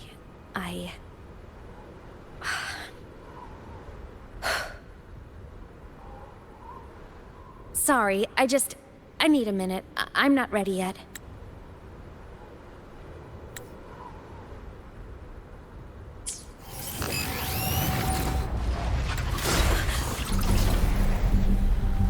Just like before, the moment it appears, my frequency starts getting sucked out of me.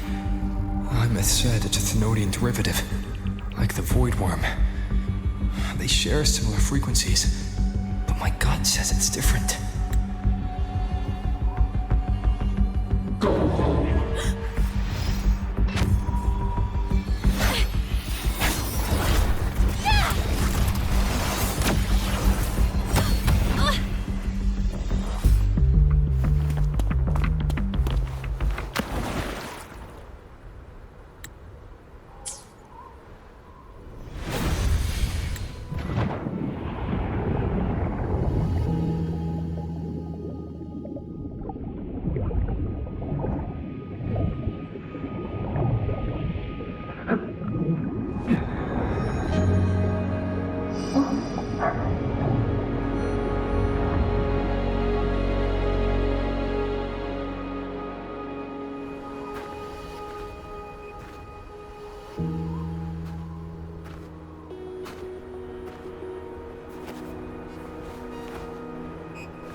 What happened to ya? Your frequency's been leaking everywhere. I tried plugging it from the inside, but it didn't work. This is no good. How about this? It stopped. For now, I gotta rest. You did great, Abby. Go get some rest. Don't you ever jump in after me like that again. The void matter concentration down there is too high. If you fall into void space, even you could be consumed, erased from existence.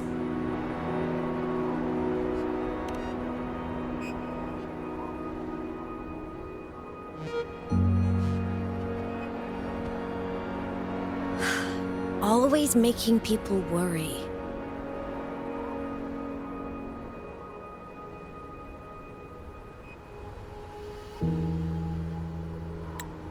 There's a theory in Lahai-Roi. Thenodian Aleph 1, the devourer of existence, is the embodiment of voidance.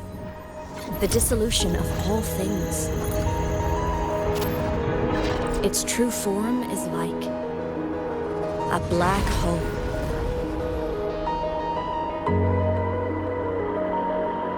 And that theory is correct. I've verified it myself. So far, I'm the only one who's reached it. Because I'm already dead, and no living soul could withstand a place like that. You went inside the Threnodian itself? Yes. Think of a severe void storm as a manifestation and portal into void space itself. A higher dimensional plane. It's pitch black, but also like a kaleidoscope.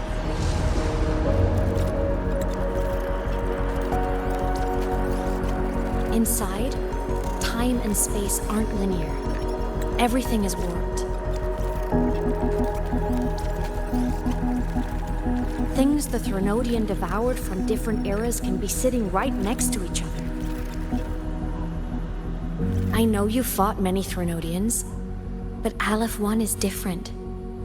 It's already one elsewhere.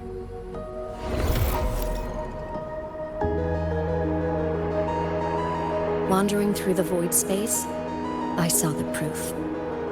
The graveyard of civilizations is already ended.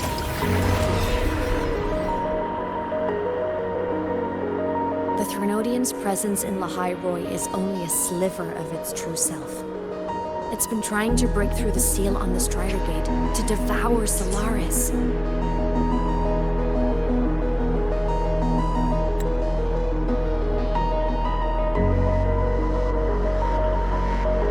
So, don't go wandering off alone. Not until the Exostrider awakens.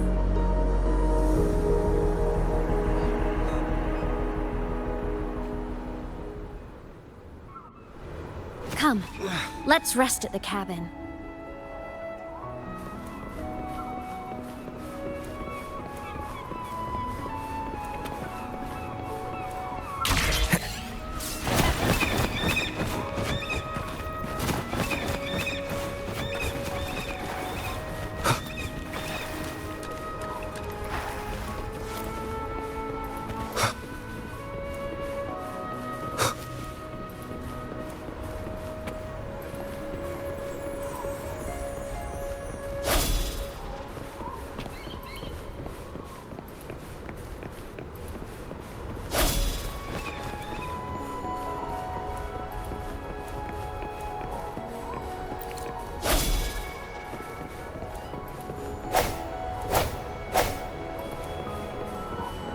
I'll stay outside and keep watch, just in case Sigillum comes back.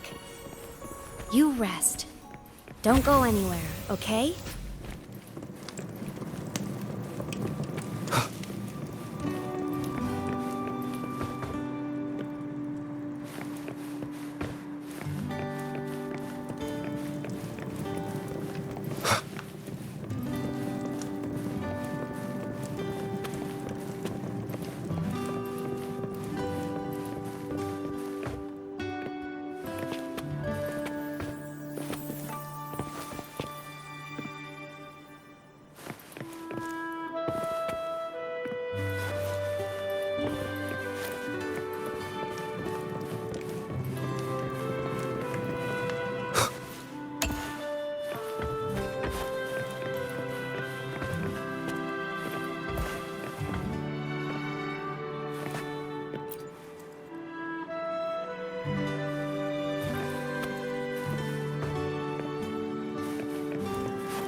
I thought I remembered something before in the lake.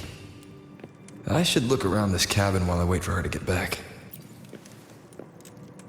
A game console. 2 controllers. The screen is covered in dust. Hasn't been touched in years. Space Fantasy Katya 6. Split stars. Most games here are RPGs or co-op games.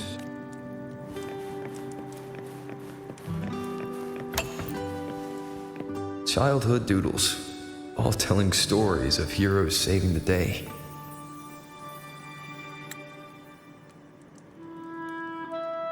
Well, she had a creative approach to art.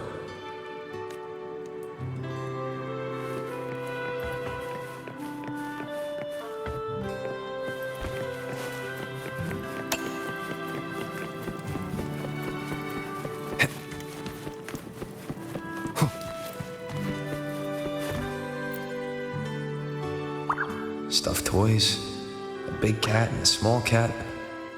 They looked like they were well loved. So soft. You could probably hug these all night.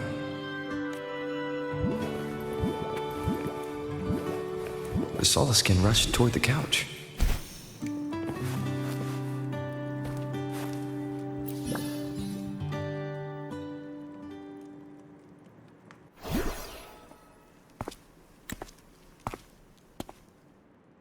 Aemeath still isn't back. But if my hunch is right...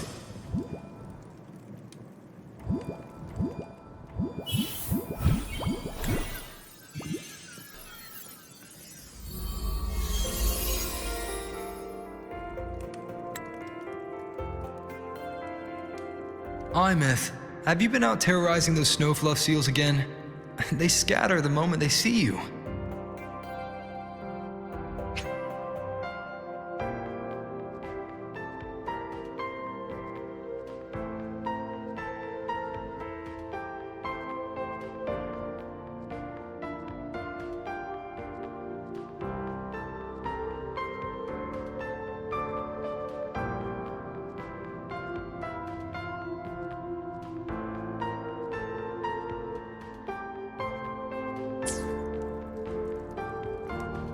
Keep this up, and it won't be long before there isn't anyone left in the Frostlands to play with.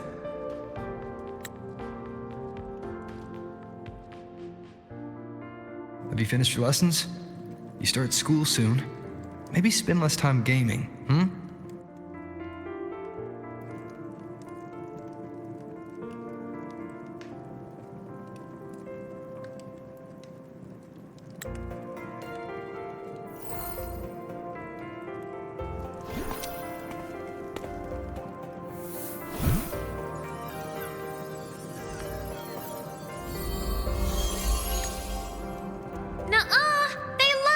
With me. Why else would they crawl over and play before running away?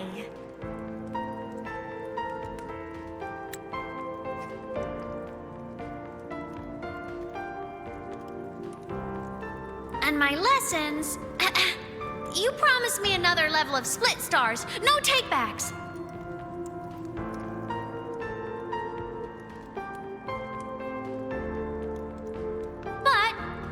I want to learn how you folded that thing first. Can you show me, pretty please?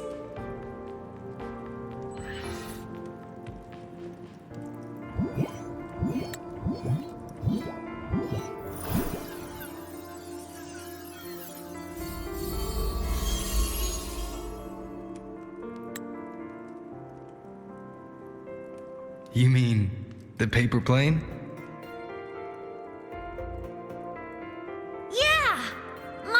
Nosedives right away, but yours flew so far.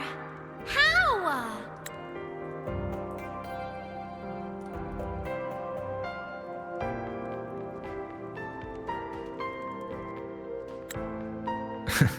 Of course, there's a trick to it. I'll teach you. But first, you finish your lessons. Then... Okay. You promise?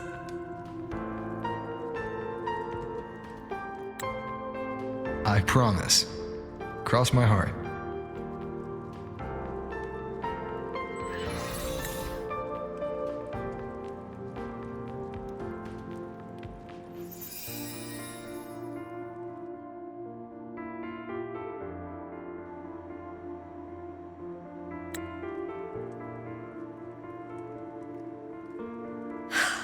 I've been wondering how to tell you this.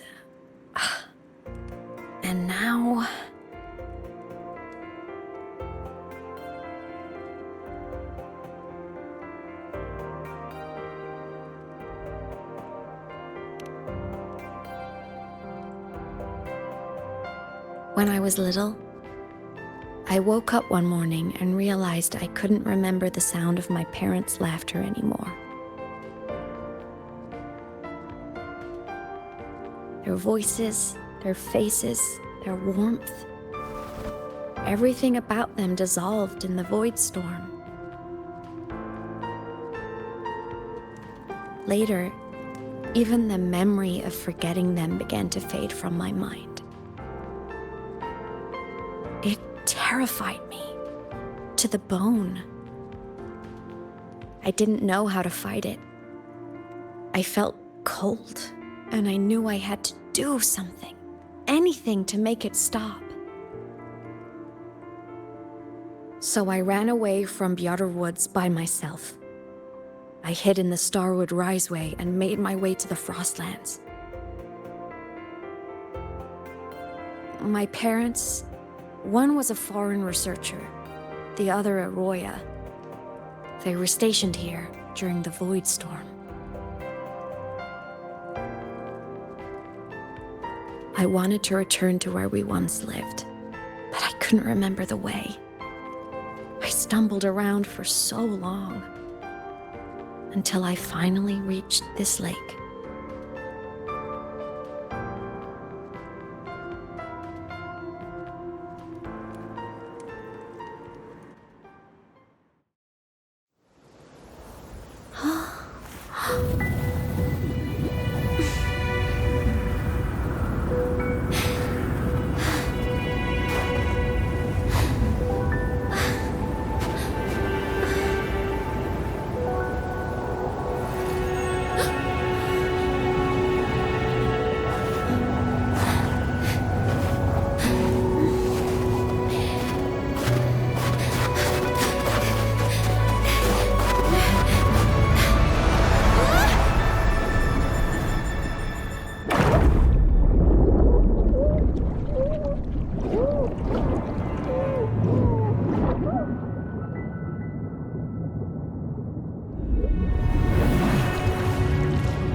My past self saved you. I was sinking into the lake, choking. Everything was fading, until a pair of warm hands caught me.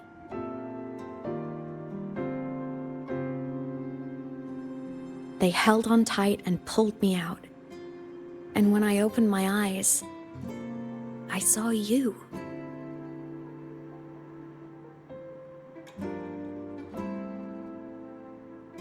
But then I realized the talisman my parents had left me was gone, probably lost to the deep. The thought alone broke my heart.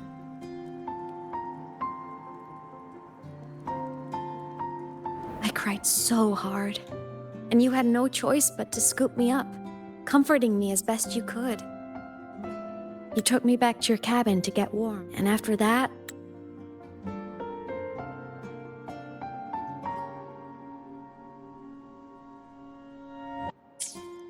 well, you guessed it. I stayed with you there, under your care, until the day you left Lahai-Roi.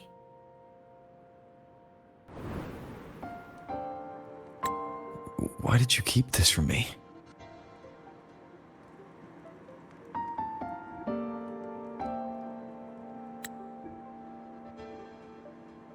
Because it would have been awkward. Imagine someone you don't remember runs up to you, all smiles, saying, "Long time no see. I'm the kid you used to look after."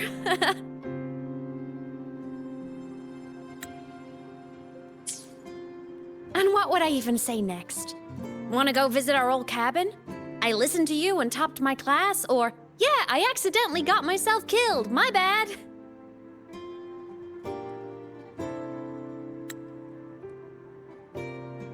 Saying any of that would only burden you.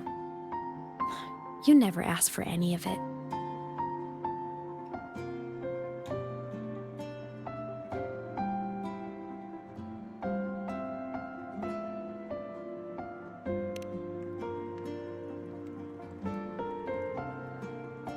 Since I woke in the Gorges of Spirits, I've met many people from my past.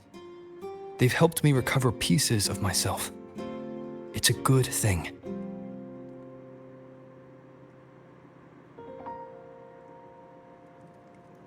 I can make my own choices.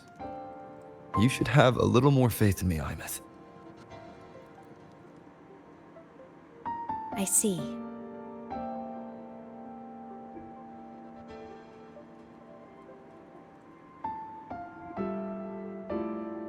Then I'll just shoot away. My freshman speech, my first song release, the time I hit a new sync rate record. You missed all the big moments.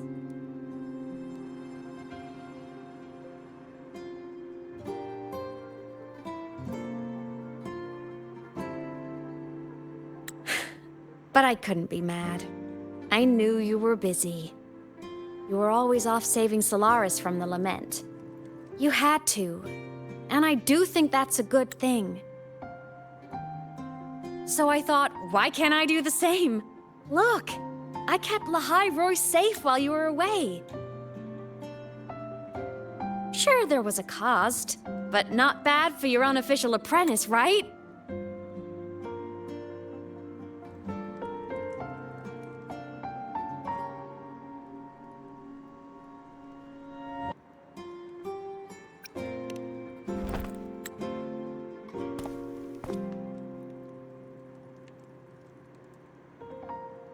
You think so? Hearing that from a big old savior like you, well, that's nice.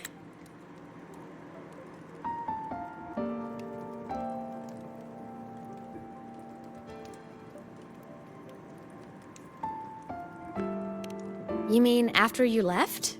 Well, pretty normal, I'd say. Went to school, enjoyed my days, just like you wanted me to. And then, I became a ghost. Since then, it's been drifting between the Academy and void space.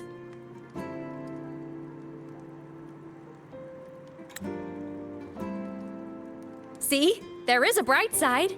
Dying gave me a free pass into void space. I'd call that a win. Gotta explore somewhere, right?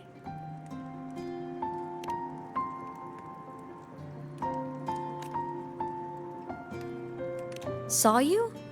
Oh, you mean that thing you brought up in class? About me helping you take down the Eye of the Threnodian? Honestly, I don't remember a thing.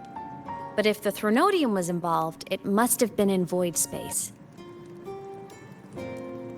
Anyway, no clues from me. Threnodians having weird powers is nothing new. Or maybe you were just seeing things?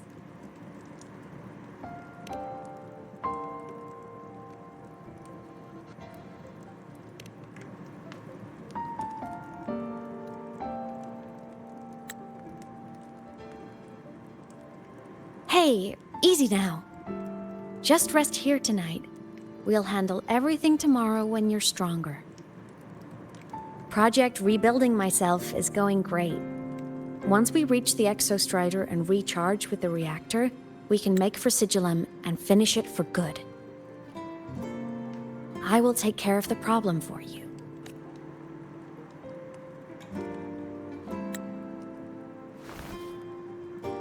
We will face it together, Aemeath.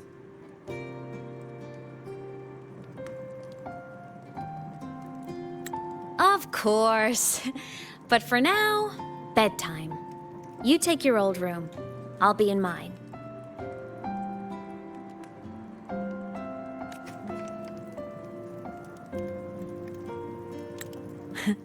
Kinda takes me back, saying goodnight like this. Just like old times.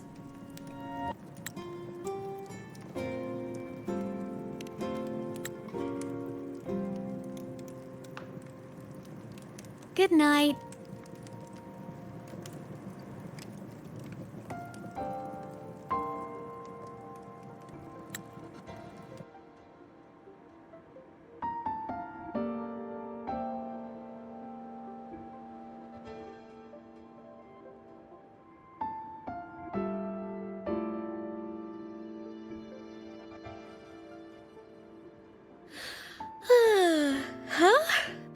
When did I fall asleep?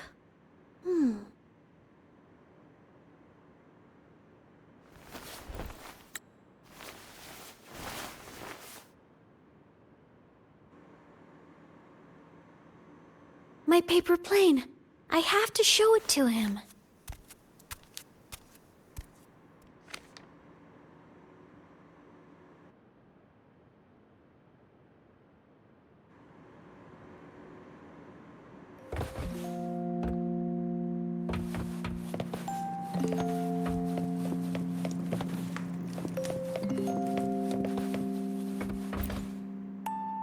This cat stuffy he gave me is so warm. I love cuddling it when I sleep. Feels like he's right there with me.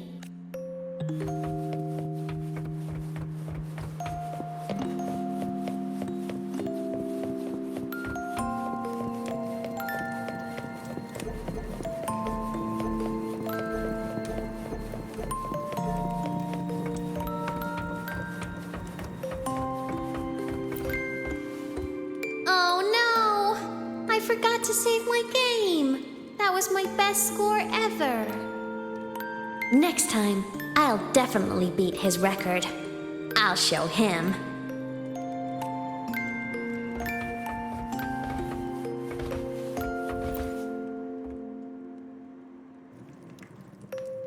I wonder, how long will he stay this time? I wish he didn't have to go deal with all those annoying people. How tiring to have to work so hard every day. Ugh, but he never listens. I'm just gonna talk his ear off while I can.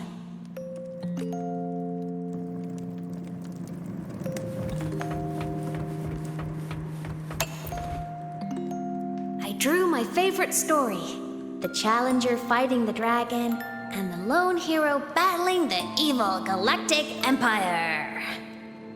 But I can't get the colors of their clothes right. Oh well, I'll just ask him to help me later.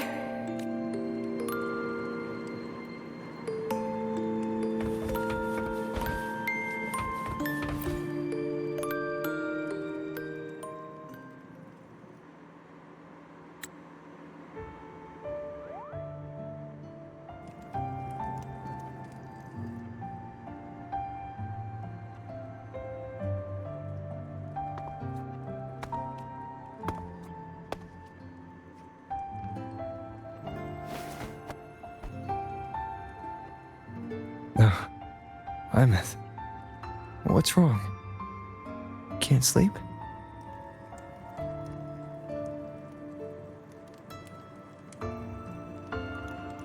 Are you sad right now? No, just thinking about some things. You're lying. You are sad. You see right through me, huh? I'm not sad. I just... Well, to put it in your words, I guess I'm thinking about my homeland. Then, do you want to go back for a visit? I can't go back. Why?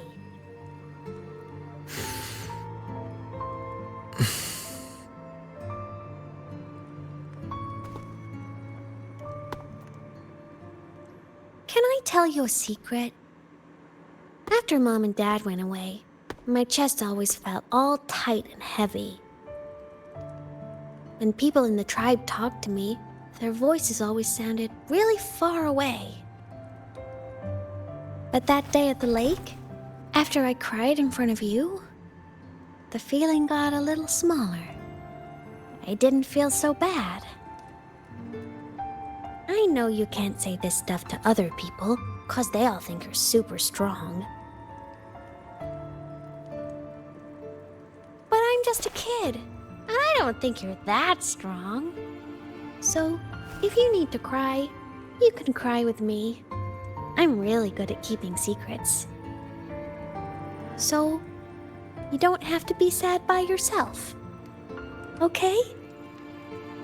My homeland is far, far away, Aemeath. The people there gave me a mission. That's why I came here. What kind of mission? It must be really important to come so far. It's complicated. Too complicated for you right now. Then just pick a simpler way to say it. I'll listen really carefully. A simpler way. Put in terms of your space fantasy gacha games. I came here to save the world. To do whatever needs to be done to fulfill the mission. For as long as it takes.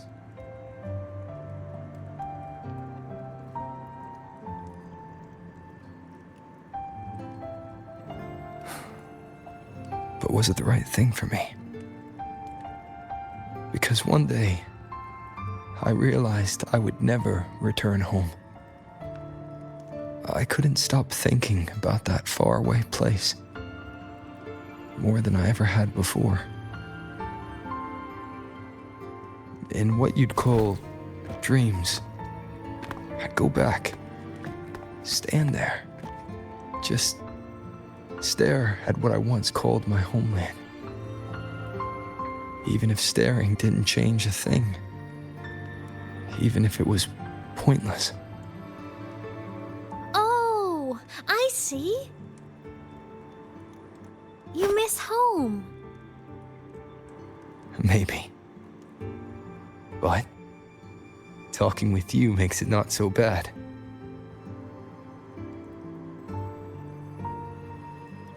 There's still a lot I have to do in this world. This won't stop me. Don't worry about me, Aemeath.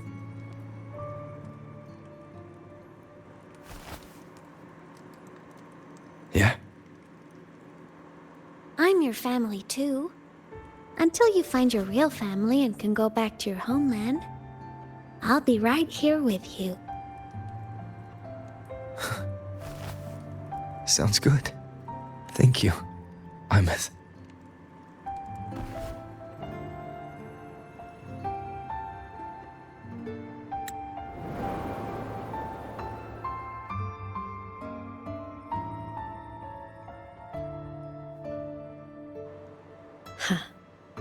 A dream of the old days.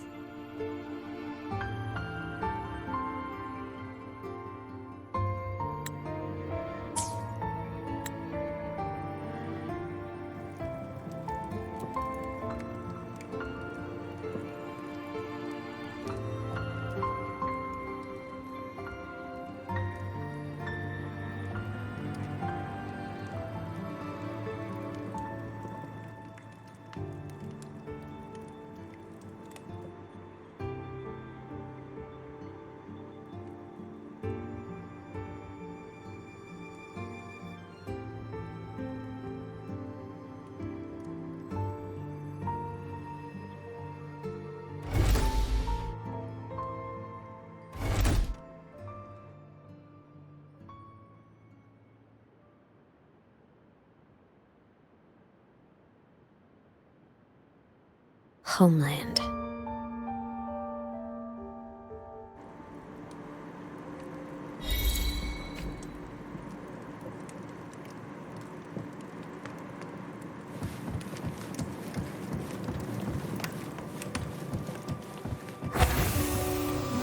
Morning! Off to see the Exostrider we go!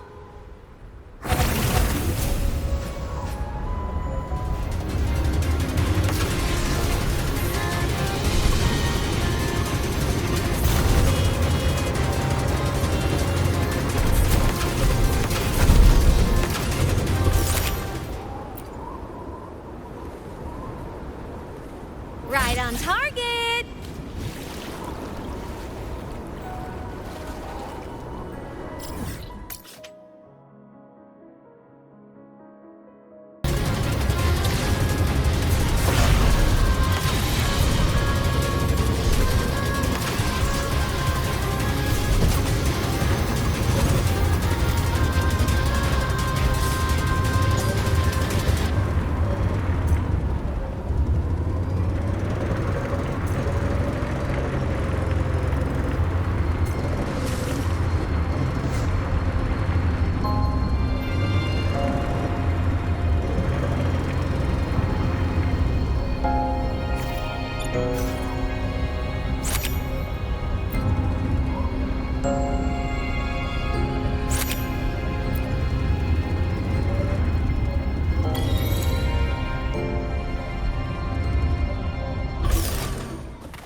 The Exostrider is surrounded by water. Perfect chance to test out that bike Dr. Luke modified for us.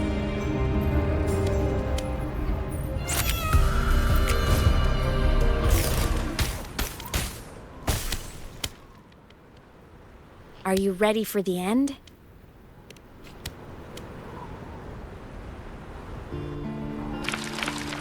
Aemeath, once you get all your power back, will people be able to see you again? Hard to say. There's no precedent for my situation. It's all just theory. But what if it works? What would you want to do then? Haven't decided. But I'm definitely going on a proper tour of the Academy. If that happens, can you come with me?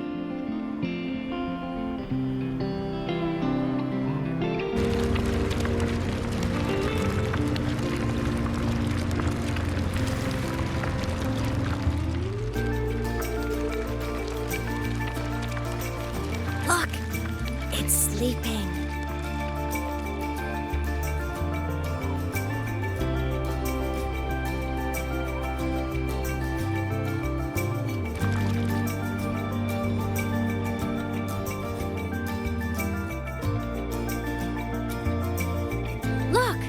We've reached the Exostrider's feet.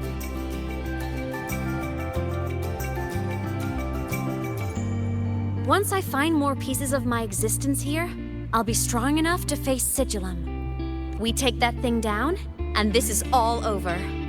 All right, let's race full speed ahead to the finale!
Straight for the Exostrider. I have to catch up and get Aemeath back.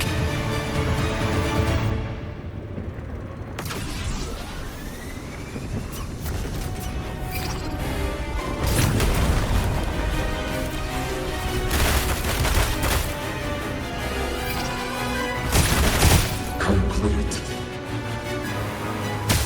It's throwing up barriers to block my path.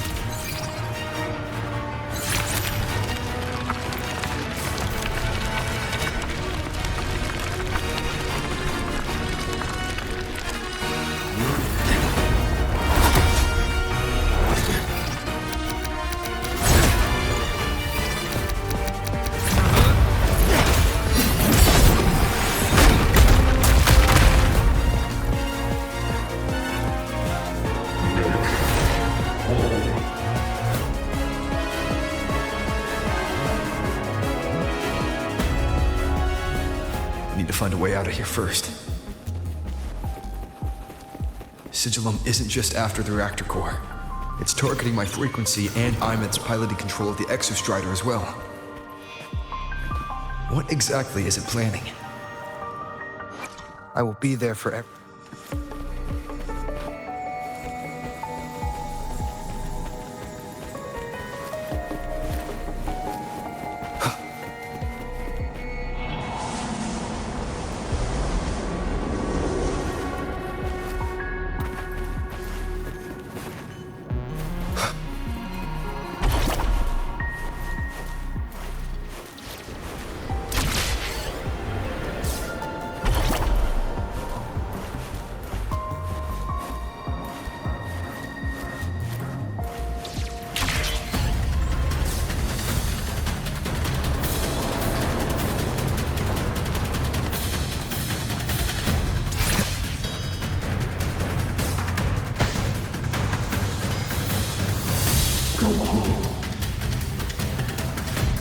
Enough!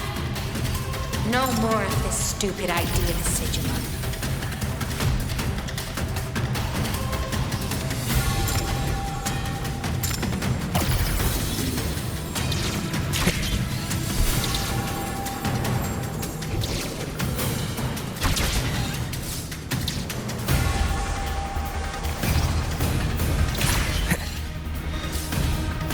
Aemeath!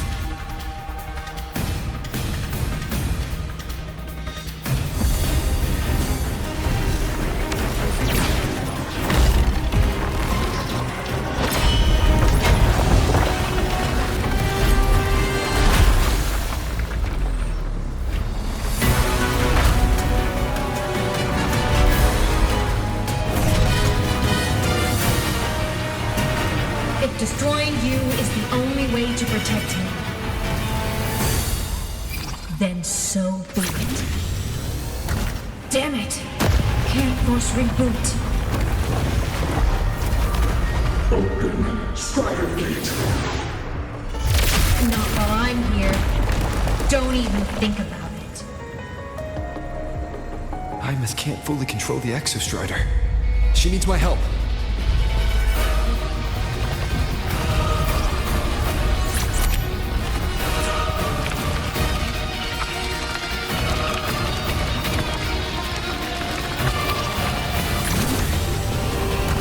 Aemeath is doing everything she can to keep Sigilum away from me.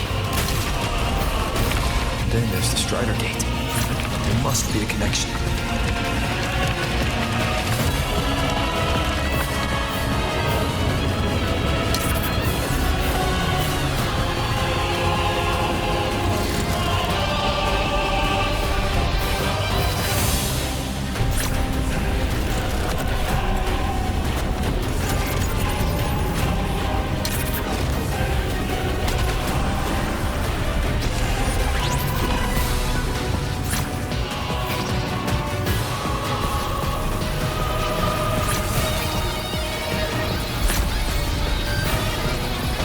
Already speaking more clearly now. I can't let it drain any more of his frequency.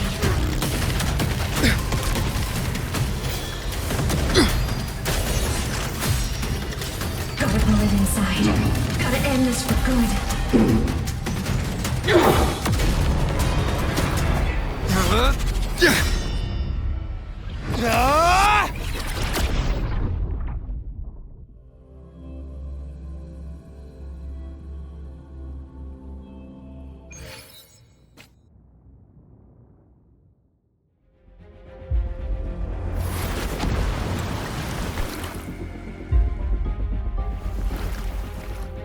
Are you alright, Aemeath? All good. Inside the Exostrider, I'm the one in control. Go home.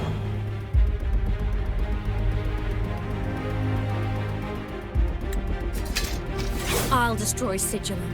So, just go. Stay away from it, okay? Please. I'm begging you. Aemeath? Why refuse?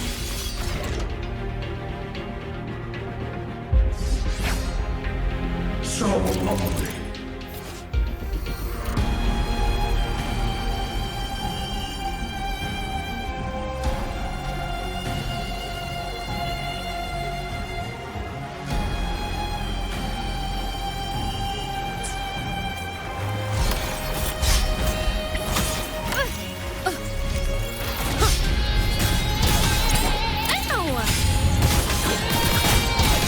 The hour isn't hot. I think you're weak.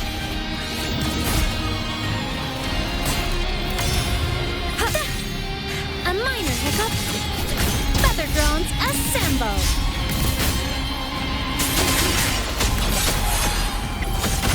Swift and resolute. Bad timing. The end has come.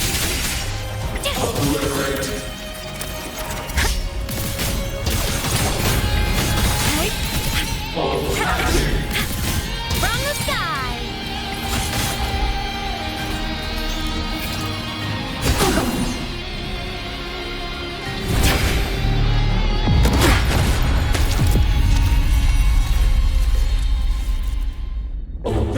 Strider Gate.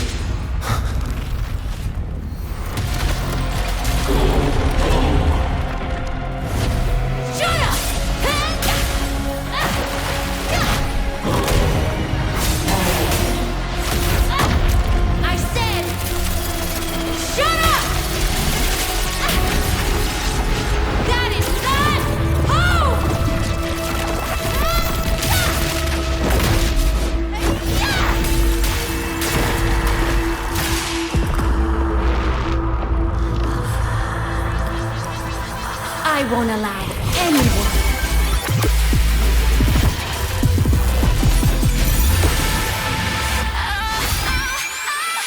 To harm Rover.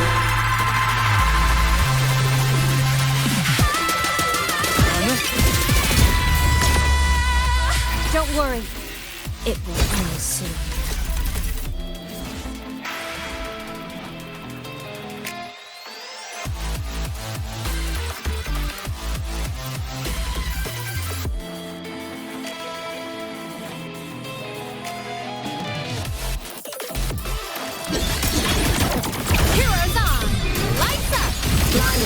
Checked.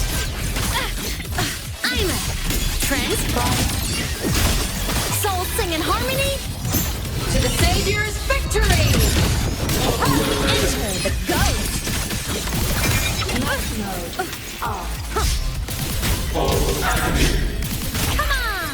Stars, light up tomorrow. Light show of the finale! Fire! Order clear. Cluster cannon ready. The Savior rises!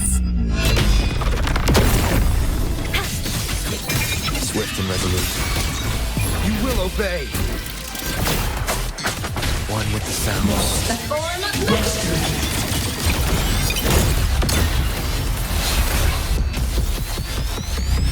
This fabricated dome shall melt away.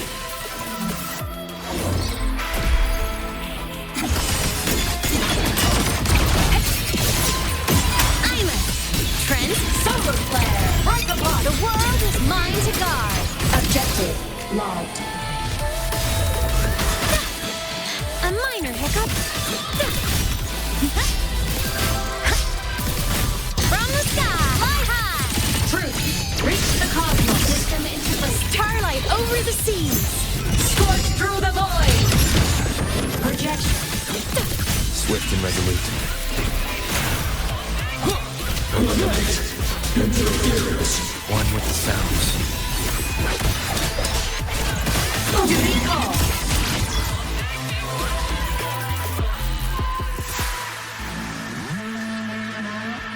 This mission has become an eternal shackle.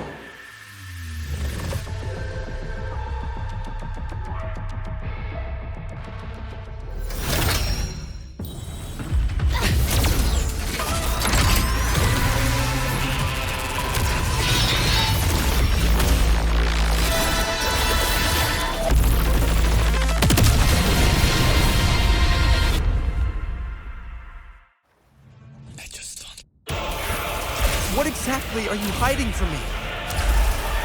You don't need to know. I will protect you. Aemeath, haven't you noticed you're not yourself right now? The shackle is operating. Light show the finale! Fire! Order confirmed.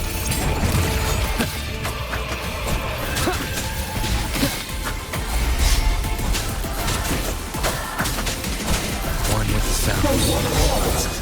Do you refuse? Whirling up!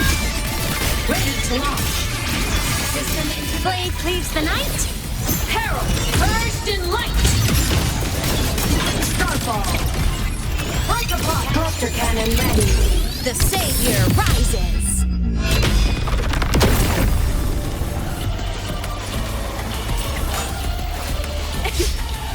Swift and resolute. Stars. Down the curtain. And perish.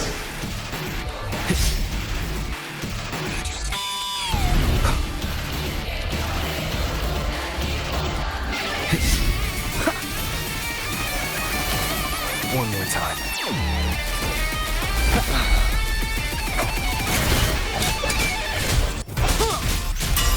For what cause do you? One with the sound. Come on! Stars, light up tomorrow. Fire, starlight over the seas. Scorch through the void. Eclipse. Hope. Consumed by time. Power source. Down. Crash now! Heroes on! Lights up! Limelights, check. Log trajectory. Light wings activated. Stars shine tonight! Swift and resolute. Eliminate. One with the sound.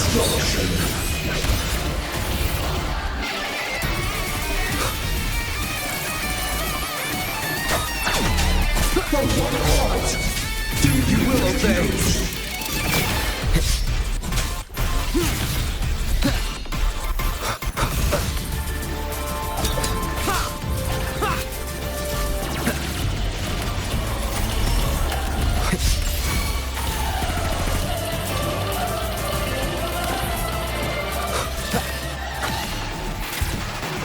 Keep it together.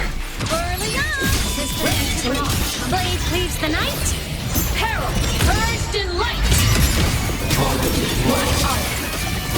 Solar flare, break apart.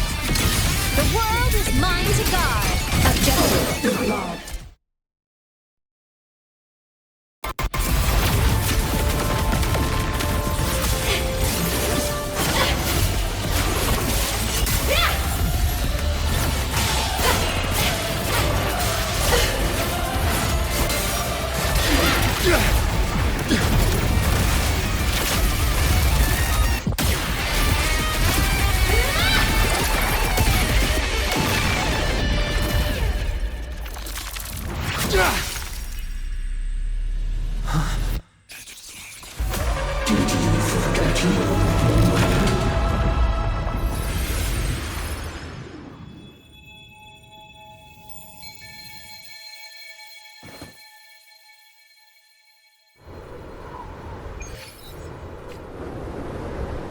Aemeath and Sigilum are gone.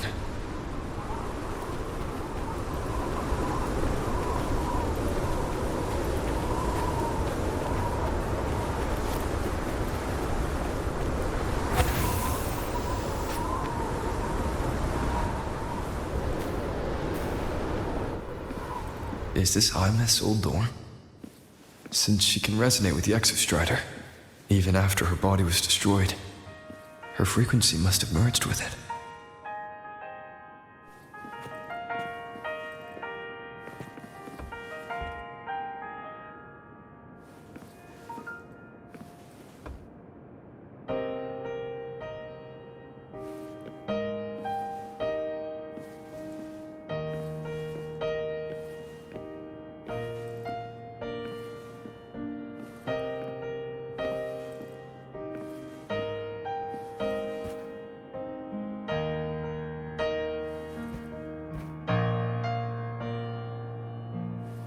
Isn't it so incredible?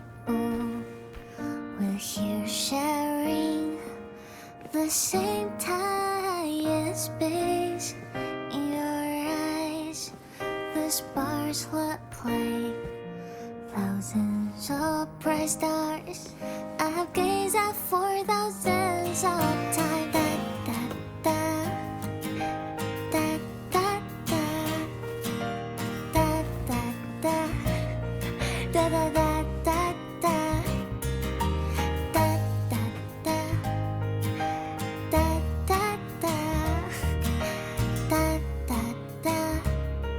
Goodbye. You build a world of miracles, some mundane but precious. The stream of shimmering daily movements return way to my soul and stop me from drifting. A poster of Fleet Snowfluff's fan meeting. understand. So I sing together. Every light I'm giving all goes back to you. Goes back to you.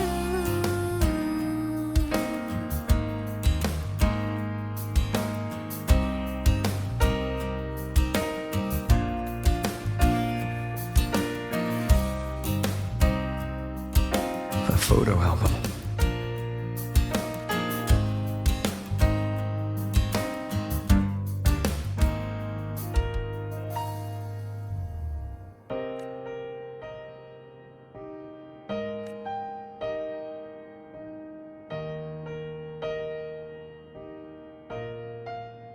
I am Aemeath, the Academy Star, a synchronist, a savior. Please, Don't look look for at me.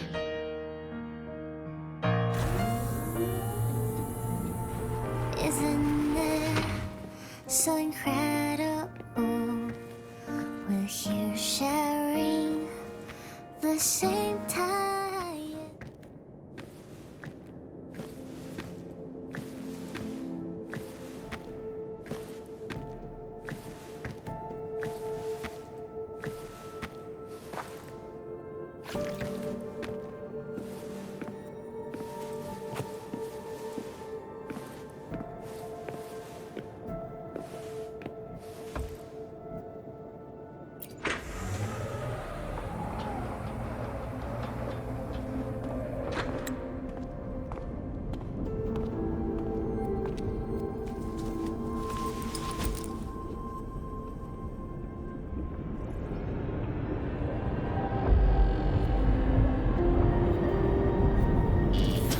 Piloting the Exostrider. Huh. It doesn't matter to me. But if this is what it takes to lighten his burden and ease his pain,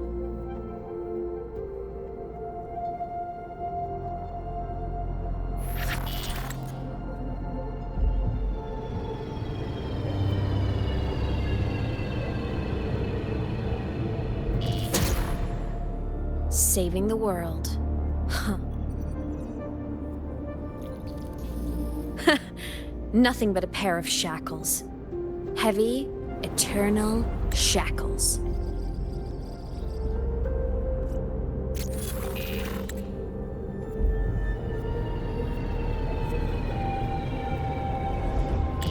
No. He can't ever know this. I must keep this secret. Bury the truth deep.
Why?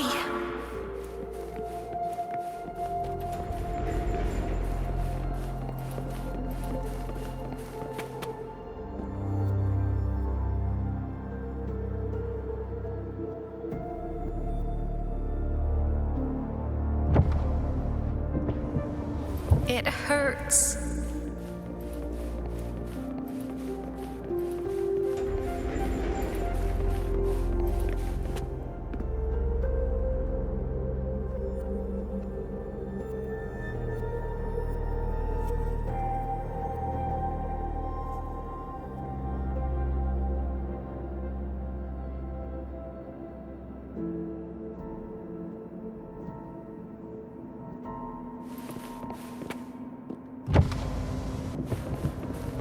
What should I do?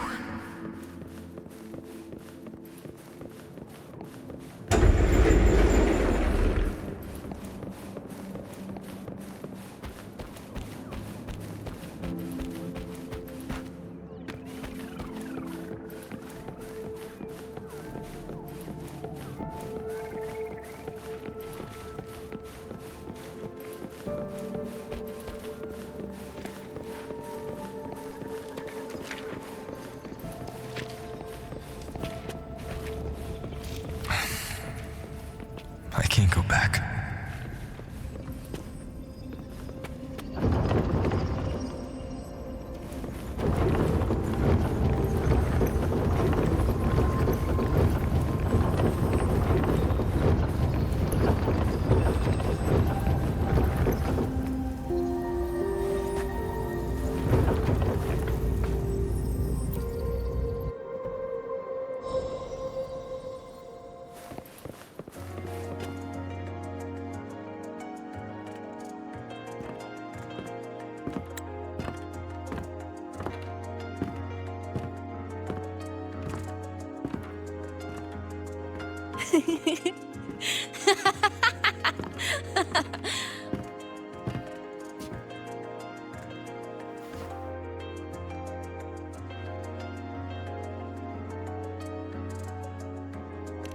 Oh, are you talking to me?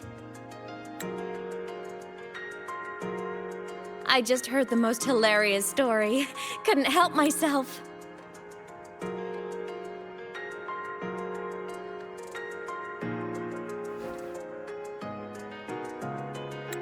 Since you asked, how about I tell you?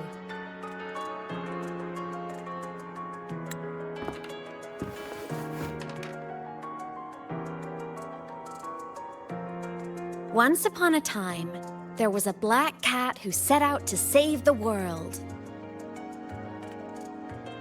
Why? Because everyone told the cat it was a savior. The cat didn't get it. When it opened its big golden eyes, it was just stuck in this tiny cardboard box. And inside that tiny box, it was crammed full of even tinier little creatures. The cat was shocked. It had to tiptoe around, careful not to step on anyone.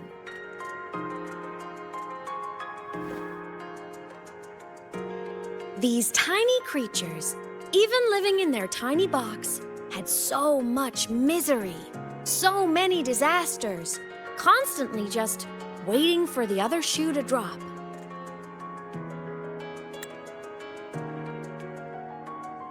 Please save us, they begged the cat. And of course, the cat agreed.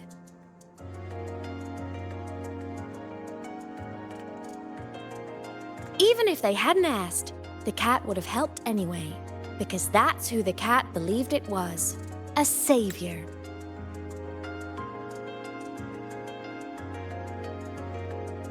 And so the cat took up its sword, always fighting, always talking, always roving.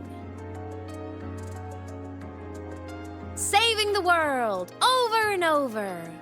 Until one day, it realized the cardboard box had been sealed shut.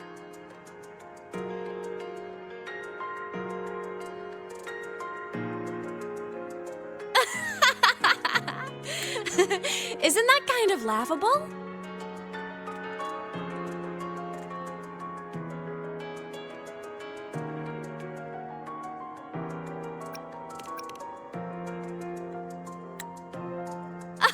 Where's your sense of humor? Isn't it absurd? The sheer ridiculousness of everyone ignoring the fact that it's just a cat. But in such a laughable story, somehow everyone else gets to be happy. The ones who relied on the cat, the ones who hated the cat, they all got exactly what they wanted.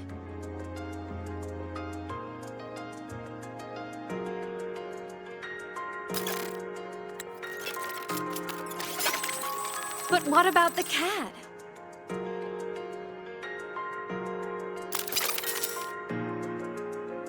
wants to go home, but no one remembers. The box is sealed shut, and the ones who put the cat in there have already turned their backs on it. Even the cat itself has forgotten.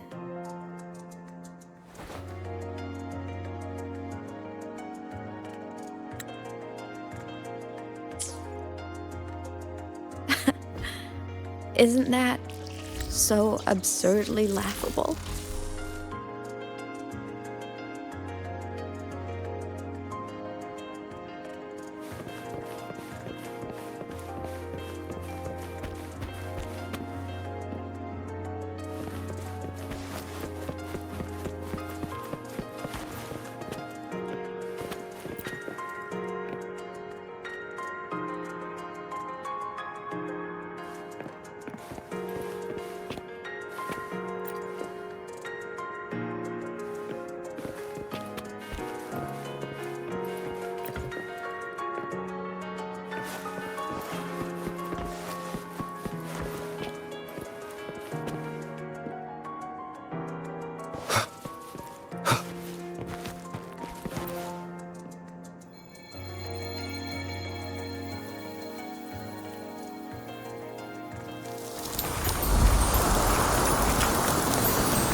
My head's been loud.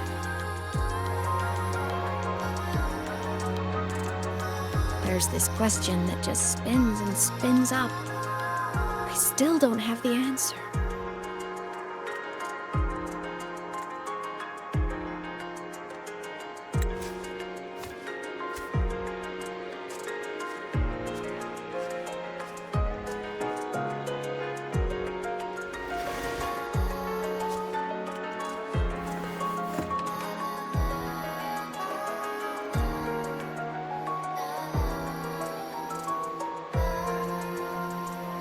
Now that you're here, I want to ask you what you think.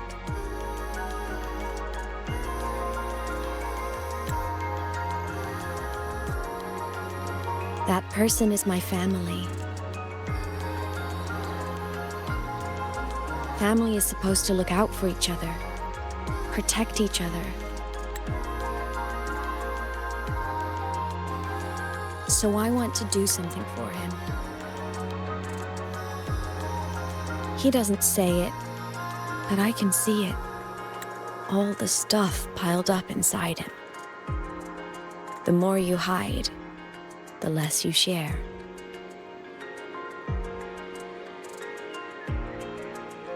But I saw him recently, and I think he seems more carefree than before.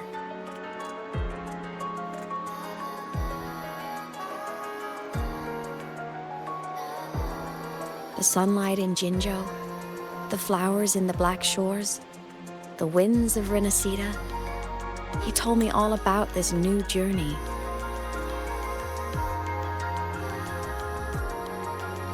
It made me happy, truly happy for him. I guess forgetting can be a blessing. If you don't remember something, it can't hurt you.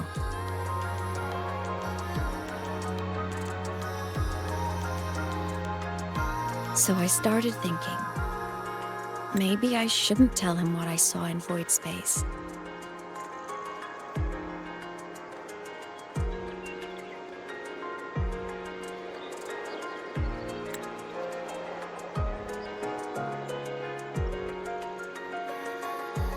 All that pain he carried about his home, it's gone now. Why bring it back?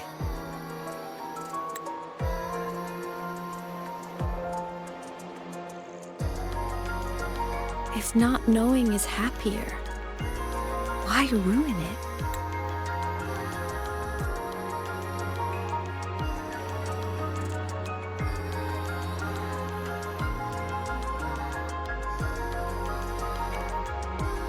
Even if the truth destroys that happiness, I can't. I don't want to see him hurt. I want to protect him. We all need a little hope to keep going, right?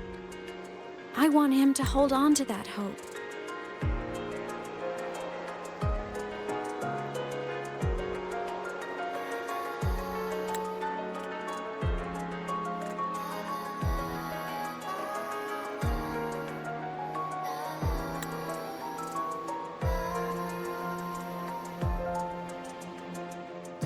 What Sigillum said is unnecessary.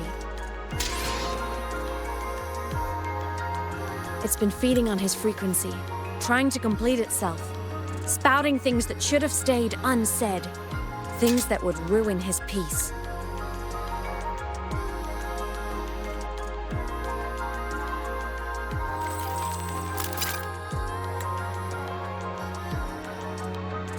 I must destroy it before it spills the truth. I brought it into this world. I'll be the one to take it out, too.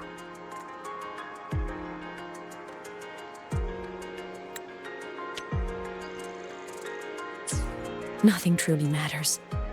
Not even saving the world. But you have to believe what you're doing has meaning. That's the only way to keep moving forward. And that's why.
Stop, Aemeath. I told you to stay out of this.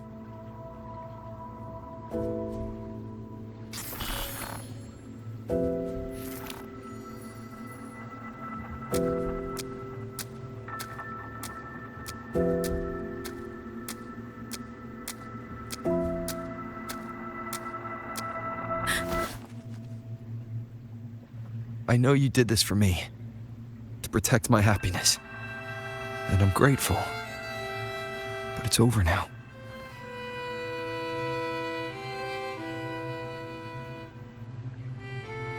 I need to hear it. All of it. Whatever the truth is, it's my burden to carry. My choice to make.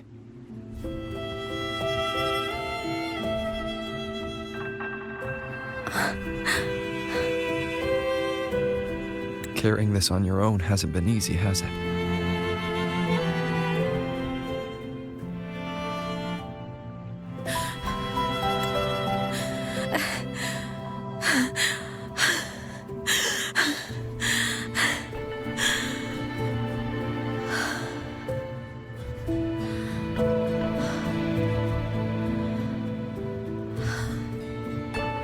Do you really want this? Even if it changes nothing. Even if it only weighs you down. Things only weigh on us because they matter.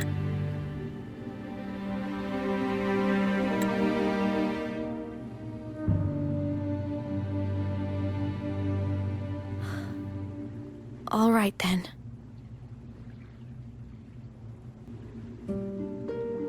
Back when we lived together, you once told me you'd come from a faraway place, that you were on Solaris to carry out a mission.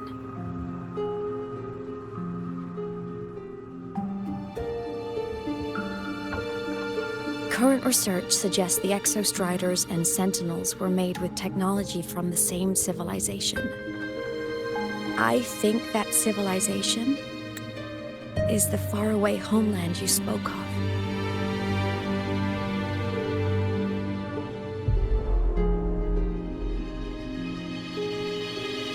You never spoke of it to me or anyone else again, so I kept it to myself. Until I died and slipped into void space as a digital ghost. As I wandered through the ruins devoured by the Threnodian, I stumbled upon a faint frequency. Your frequency. Time is chaotic inside void space. There's no telling when it has been devoured. But I could feel your warmth in it. After so long without you, I couldn't let it go. I kept it with me.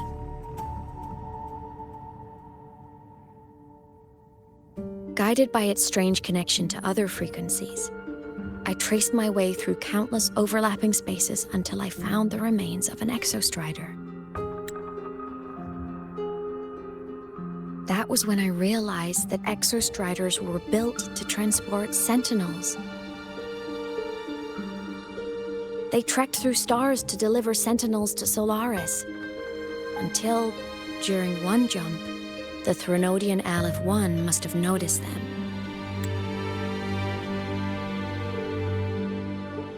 Its hunger had festered for so long that not even devouring the entire universe could sate it now.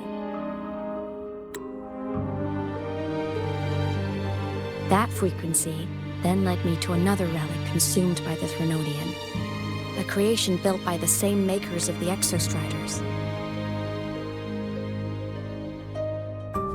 It was beyond my understanding. I could only guess its purpose. A communication satellite. And within its ruined shell, I discovered frequencies tied to you. From those fragments, I saw the messages you sent home. Not about your mission, but full of longing.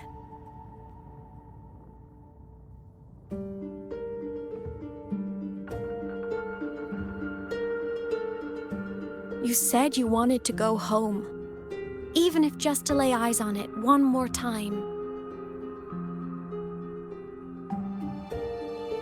But their reply was a rejection, because it wasn't part of your mission, because it was unnecessary.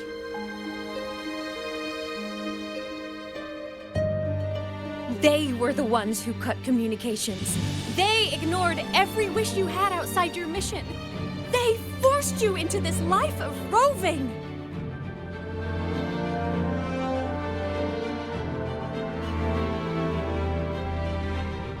And still, you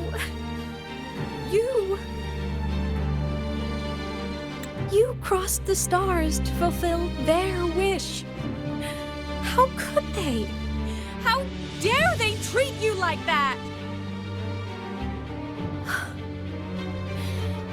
In that moment, I was drowning in pain. I didn't know how to help you. I didn't know if I should tell you. I didn't know what future. That's when your frequency I'd been carrying with me. It was corrupted by the void matter. It tore through my power, and Sigillum was born.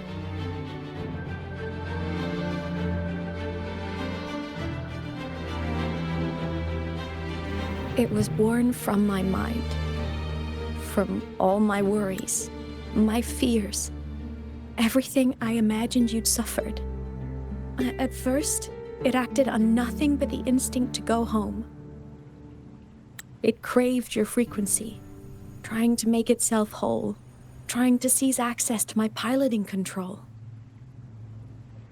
So it could reactivate the exostrider and cross the strider gate to get back home. Exactly. The more of your frequency it consumed, the more coherent it became. I couldn't let you hear those words, so I tried to destroy it. This is what I've been keeping from you. I'm sorry.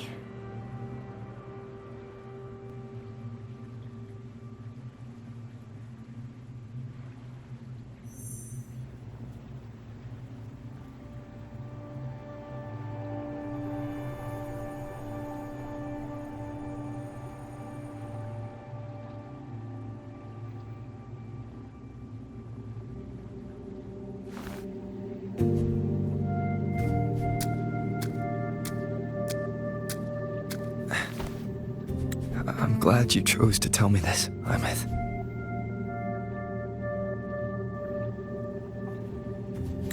Hearing this, it's a lot to process. I'd be lying if I said it wasn't. I just need time to figure out my next move. This homeland of mine. Even saying it feels strange to me.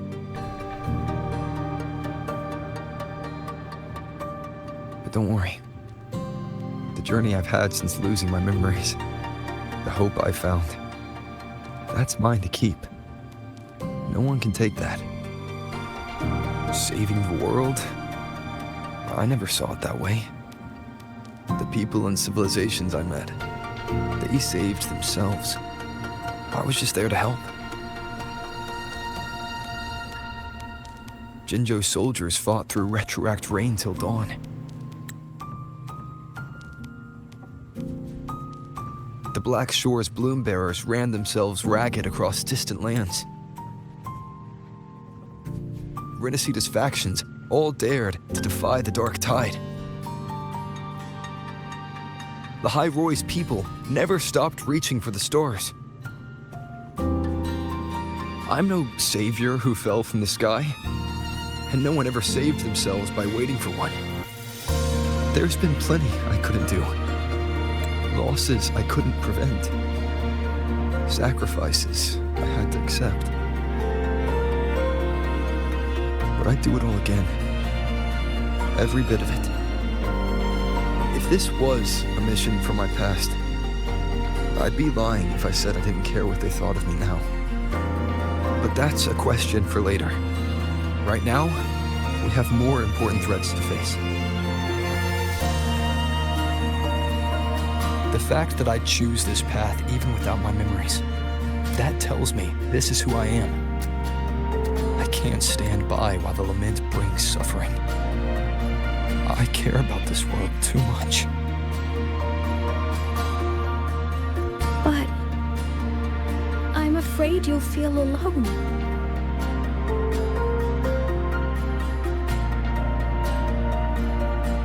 With everyone here? With you here? Not a chance. I will be there for everyone as we head toward our shared future, leaving the past behind.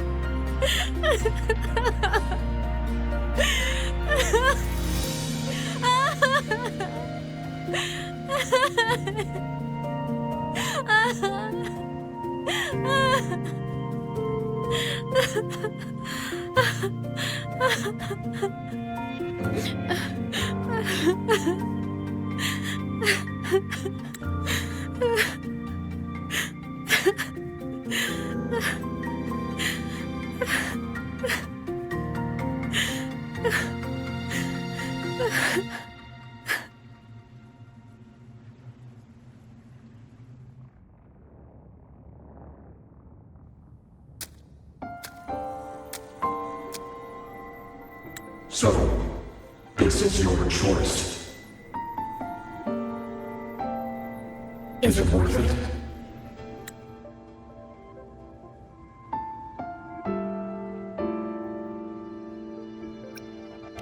I know where I'm going now. That's what matters. Not where I started. Then keep going. No matter what.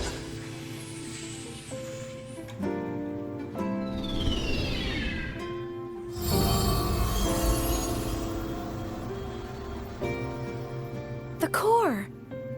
It's returned to the Exostrider. It's one step closer to finally awakening. And you? Your power should be restored now that Sigillum is gone. It's more than restored. The core's return has rebuilt my frequency from the ground up. I'm a full Exostrider resonator now. My original body is still gone, of course. I'll always be a ghost in the machine. But my existence is now strong enough to be detected. It's like a faint current turning into a bright, flickering spark. So will others be able to see you now? That's right. Guess our little road trip movie's come to an end. Time to head back to Star Torch Academy. Together.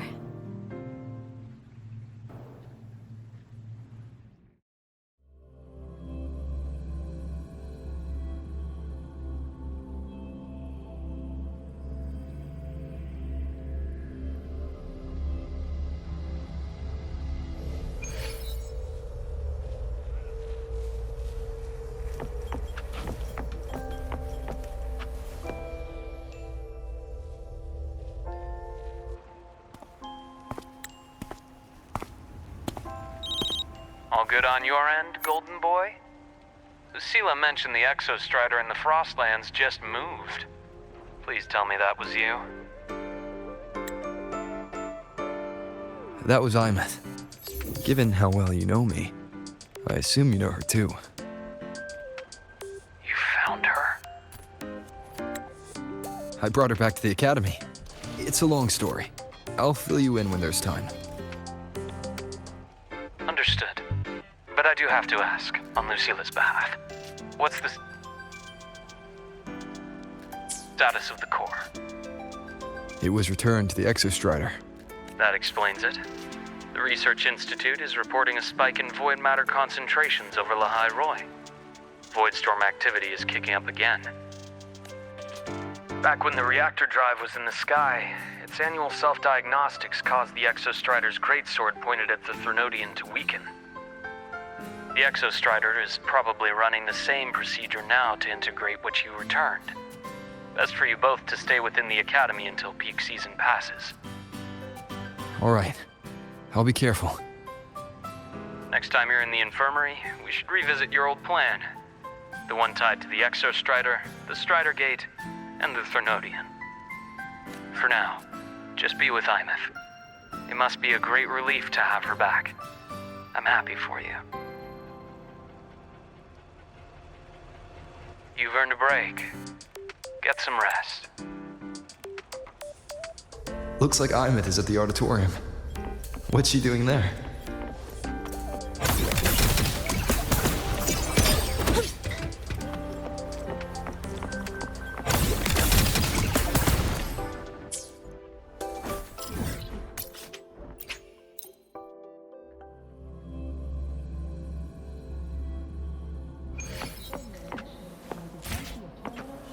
Gotta go fast!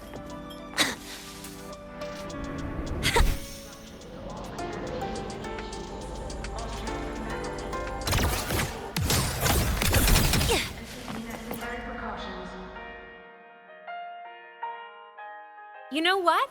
I just had a brilliant idea. Why do I feel like someone's about to get in trouble when you talk like that? Hey, that's a totally unfair stereotype from when I was a kid playing with snowfluff seals. I was just thinking, now that people can actually see me, I could, attend my own fan meeting. An unfinished song completed after all these years. Doesn't that sound amazing? I know, right? You have to come too. You have to see this star perform. Forget all your worries for a night and just enjoy the young energy of Star Torch Academy.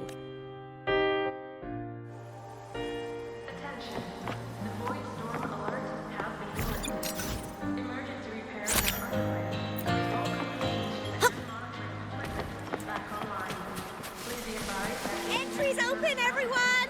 The fan meeting will begin soon!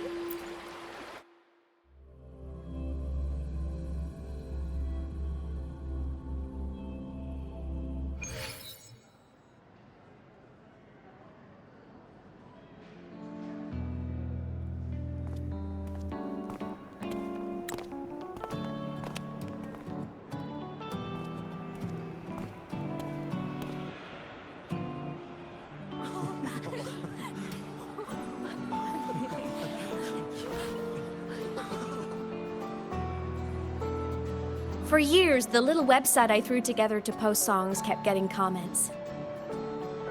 They'd talk about how much they loved a song, or share problems they were having in their lives, and then they started connecting with each other. I never saw myself as a hitmaker. I was just an amateur, singing what was in my heart. But over time, they stopped being just my songs. They became a melody that connected people. If my listeners want a complete song, I'll finish it for them. Or maybe for me, too. You really do care about the people of Lahai-Roi, don't you, Aemeath? I guess I do now. Wouldn't have said that at the start, though. To be honest, I never had some grand passion. Before I became a ghost, I just wanted to live an easy, happy life and try a little bit of everything. And my whole I want to be a savior thing? Well, that was just me trying to copy you. But after I died, I had all this time. Time to notice the people and things in Lahai-Roi I'd overlooked before. So many people here dream of becoming stars themselves, but that was never my dream. I'd rather be the one who looks up at the stars, the one who watches over them. Really? But the way I see it...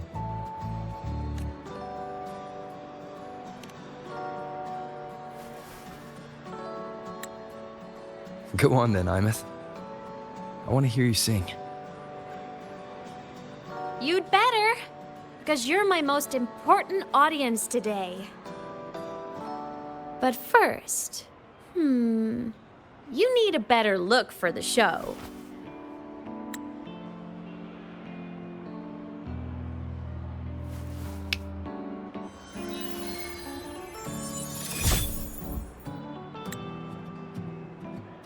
There, brand new, just like I remember you wearing. Looks good, right? A new place calls for a new look. Ah, this brings me back. I remember when you used to wear this around the academy. You'd leave a whole trail of swooning admirers in your wake. Solaris' great savior.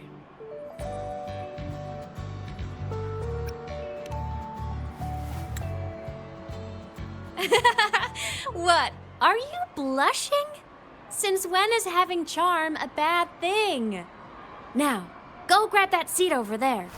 Best view in the house. I scouted it myself back when I used to nap through lectures. As for me, it's showtime.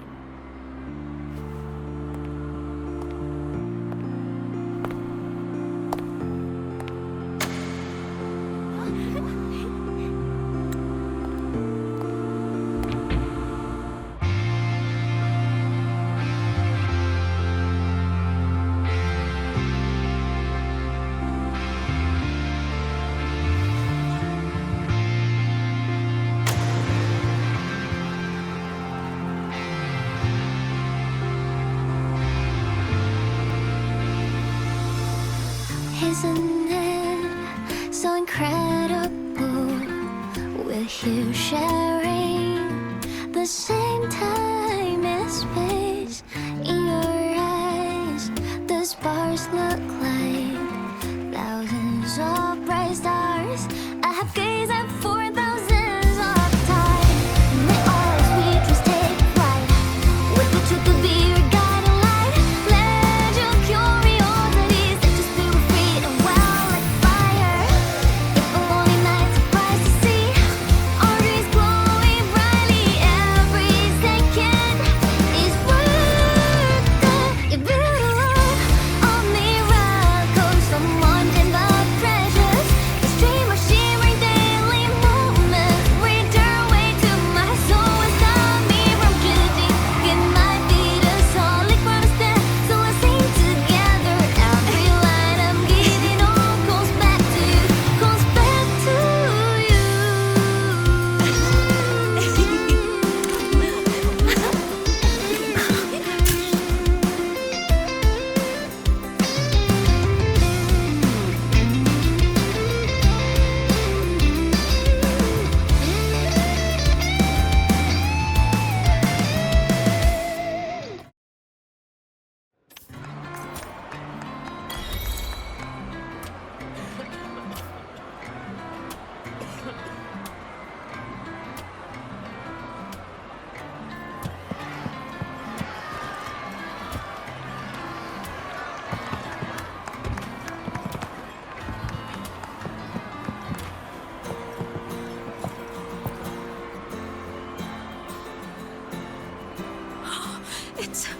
It's her!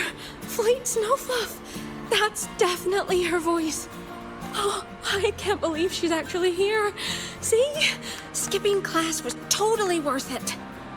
Oh, she's so bubbly and spirited, just like her songs. I'm getting her autograph later. Of all the songs she's posted online, my favorite is Indigo Universe. What's yours? Of course, it's the Tard E song. It's so funny and catchy. You can't be serious. That song's pure brain rot.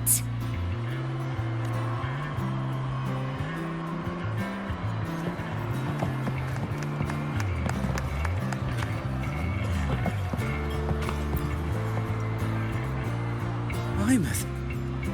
I heard that name from a senior in energy science, but I never imagined she was Fleet Snowfluff. No! No, I can't accept this. Why?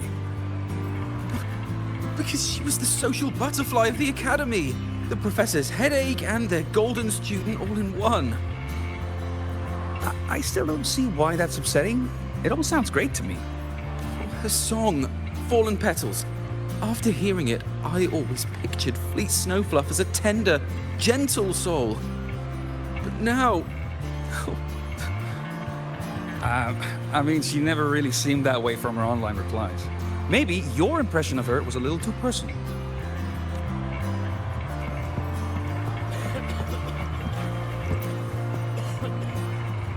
Aemeath from Rebel College. She's been missing for years. Why would she be here? Aemeath?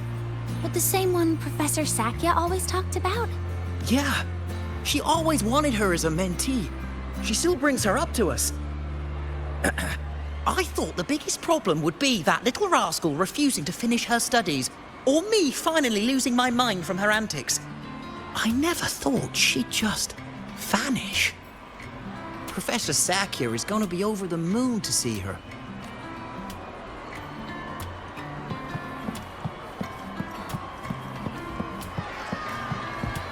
Can't believe I've lived to hear the full version of this song. I'm gonna cry. Oh, you're so talented. Why did you stop posting new songs all these years? An autograph! Please, Fleet Snowfluff! All right, all right. Dry your tears. Autograph coming right up. Why haven't I been writing? You know how inspiration goes.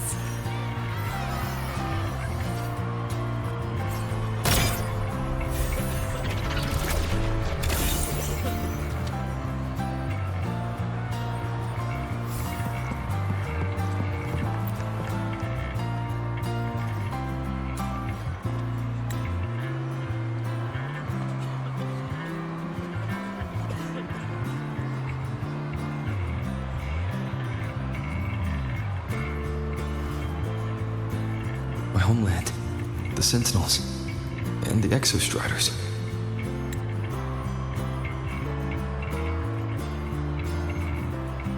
The Exostriders were built to transport the Sentinels. The wreck Aemeath found in the Void Matter suggests not all of them made it through.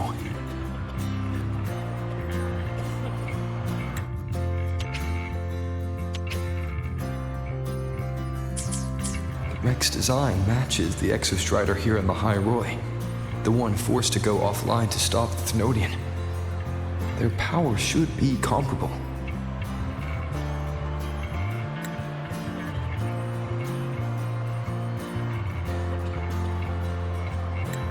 So, why was one destroyed and devoured, while the other managed to stop the Thenodian and seal the Strider Gate with its greatsword? Where did that strength come from? There's a piece that's missing.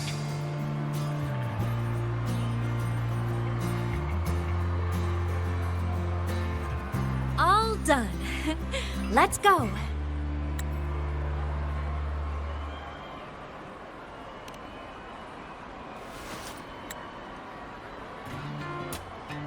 Please, a little meet and greet?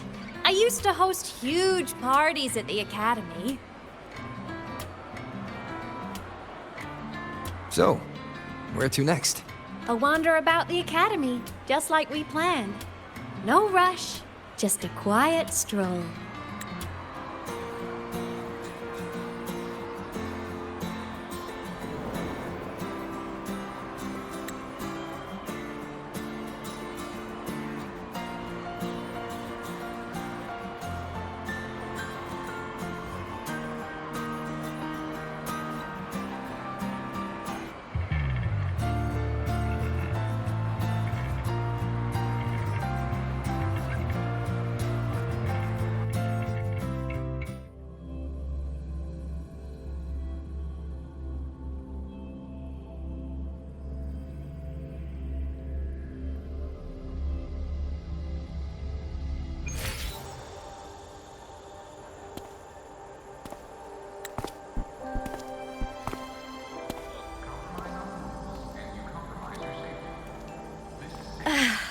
This is incredible. Having company like this? The boredom I felt as a ghost could have literally killed me again. Want to go up top to feel the breeze?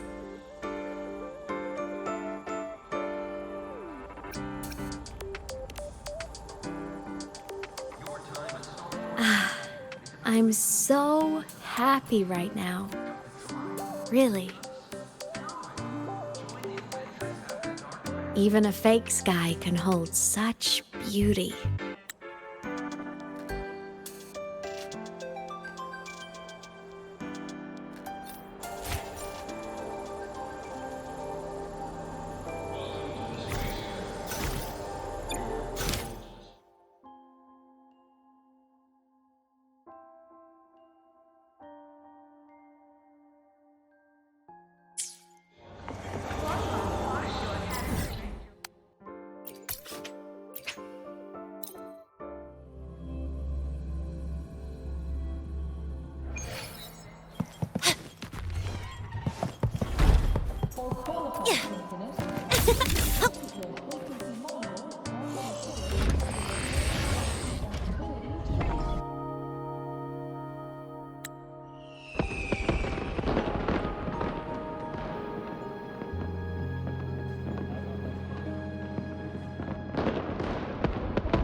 Now that your frequency is stable, what will you do next? Stay in Lahai-Roi, maybe?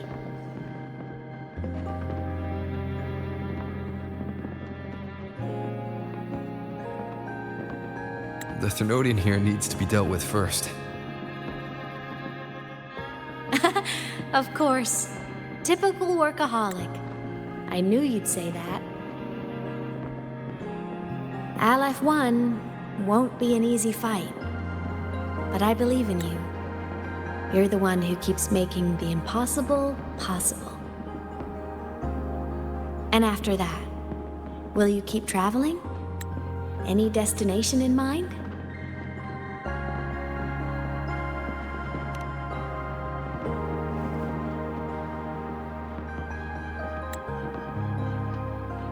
Of course. Take your time. This world you've chosen is vast. You can go anywhere.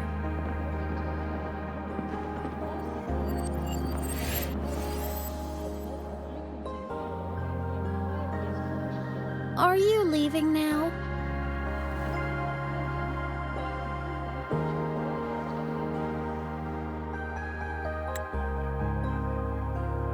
Yes. There's something I have to do. The Academy will look after you. Or you can go back to live in the Outer Woods. When will you come back? I don't know, Aemeath. I'm sorry. But I'll come back to see you when I can. I promise. You promise? Promise. Then I'll wait for you here in Lahai-Roi.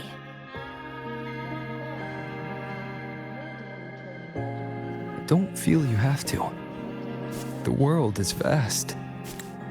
Don't let me or Lahai-Roi hold you back. But you can live for so many years. What if I'm gone by the time you return?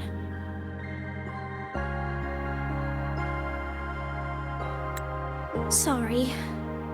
I shouldn't have said that. You should go now. Aemeath. Just go!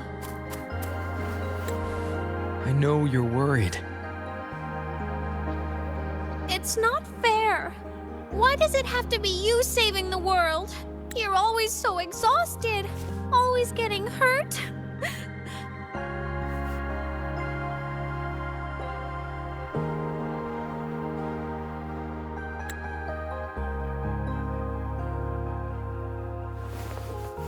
Look, Aemeath.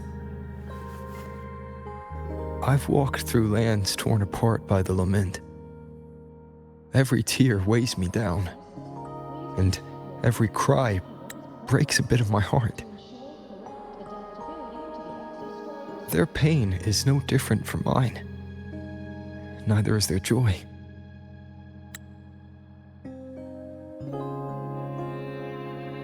So if I can help, I will. I have to. Then I'll be the one to protect you someday. You protect me. Yes! You're not invincible. You get hurt, you get tired, you get sad. You're just like everyone else in this world.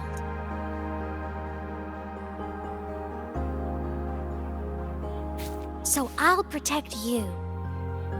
I'll chase off anyone who tries to hurt you, like Katia from Space Fantasy. I'll become a savior, just like you. Don't laugh! I'm serious! All right. I'll stop now. I know you're serious. And I'm listening to every word. I'll be counting on you then, Aemeath.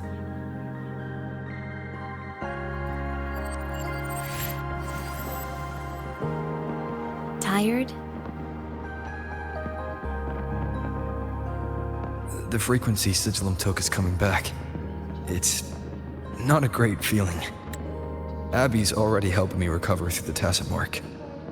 I'll be fine soon. Just close your eyes and take a nap. You deserve a little peace.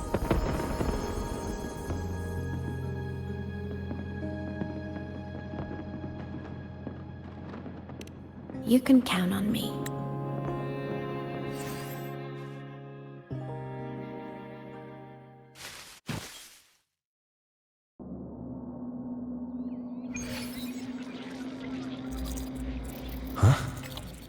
Why am I in control of Sigillum? Is it because I absorbed its frequency? Aemeath's mind space is even more chaotic than last time.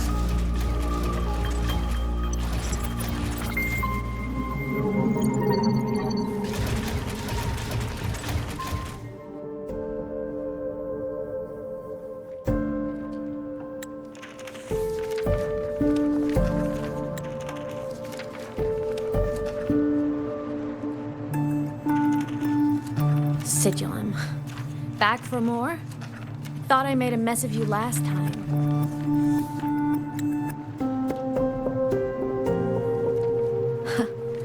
I can tear you apart 1,000 times, but you never really die.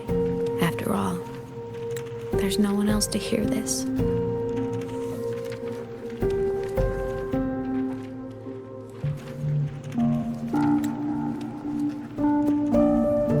I can't speak. Or move. Was Sigillum incapable of speech back then?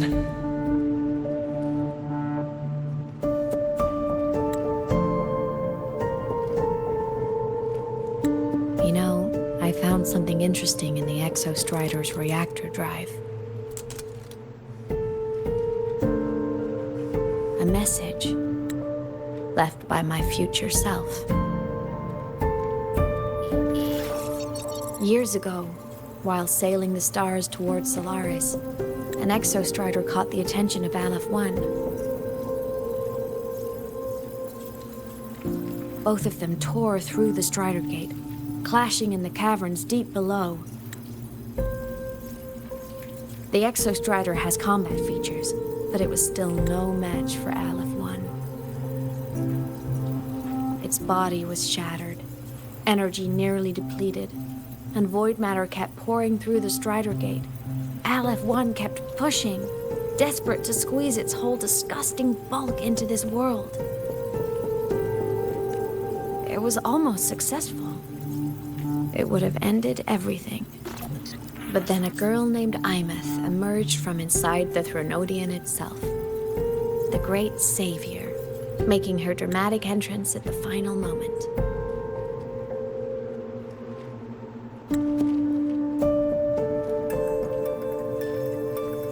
The Exostrider watched her touch its great sword, the one pinning the Threnodian. Their resonance sent a surge of power back into the reactor drive. It turned the massive blade, forcing the Threnodian back through the Strider Gate and driving a seal over it.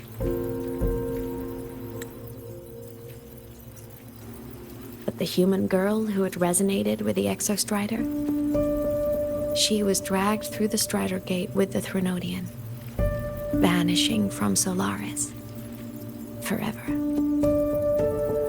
Aemeath was the key? She helped the Exostrider seal the Threnodian? I was shocked at first, but the moment I stepped into void space, it all made sense. This distorted black hole of a realm where time and space are warped. It appeared when the Threnodian came to Solaris. Anything lost inside can exist in multiple moments at once. Things caught in it can be thrown into junctures of time they were never part of. And I can move through it all. The void matter can't touch me.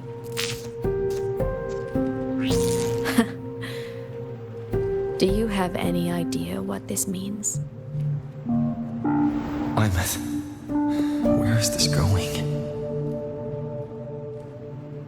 It means I can use it to go back. Back to the very moment Aleph-1 descended.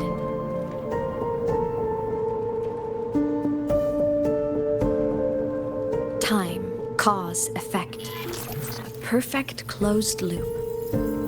But my meeting with him all those years ago, that wasn't the cause. It was the effect. Only by resonating with the Exostrider and dying as a synchronist all those years ago could I later become the Exostrider's true resonator as a digital ghost. And only in this form could I cross void space, return to the past, and power the Exostrider to save Lahai-Roi. And only because Lahai-Roi survived could he have ever come here, rescue my younger self, and let me grow up here to become the chosen synchronist in the first place. No, I have to get Sigillum to move. I need to stop!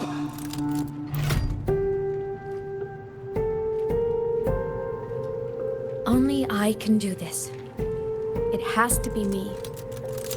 Just like him, I can't turn away from a responsibility like this. There's just one thing. One last wish. Just one more time. I want to.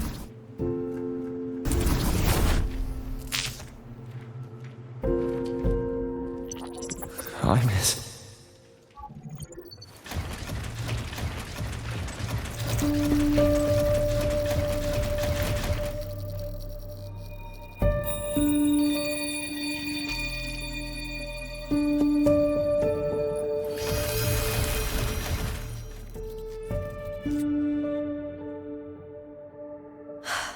For over 10 years now, I've tried the same thing.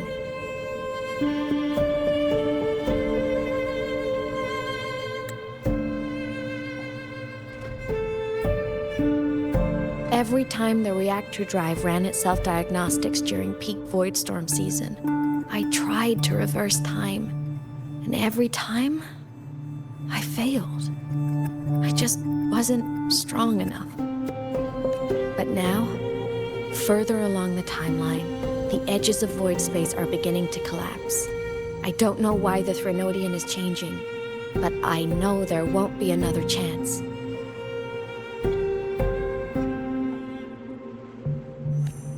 I have to make the jump now, during this peak season, while void space is still stable. I'm not that child who needed protecting anymore. I have a duty to fulfill. Lahai-Roi is my responsibility. So if I can help, I will. I have to. But before I go, I want to see him again. I want to talk to him, to know how he's really been. I want to spend a little more time with my family. I was always afraid that when he finally discovered the truth about himself, he'd feel so alone. But it's all right now. He told me about his journey after losing his memories. It was meaningful. He met people who care for him, who miss him, people he formed connections with.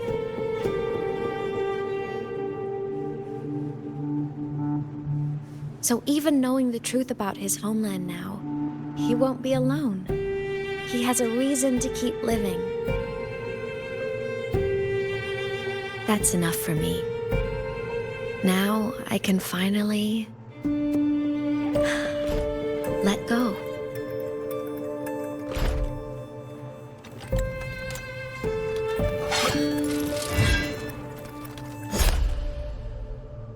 You? How? Aemeath, don't you dare decide this by yourself! You're the one who taught me that my pain is no different from anyone else's. I can't turn my back on the responsibility I have.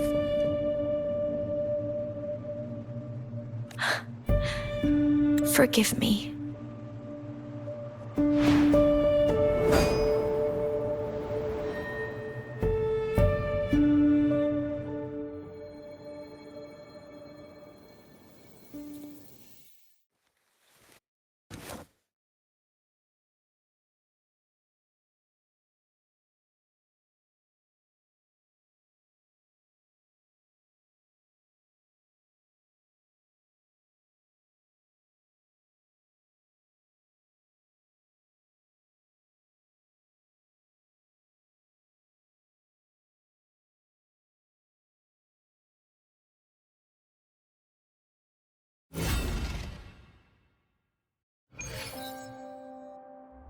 Aemeath!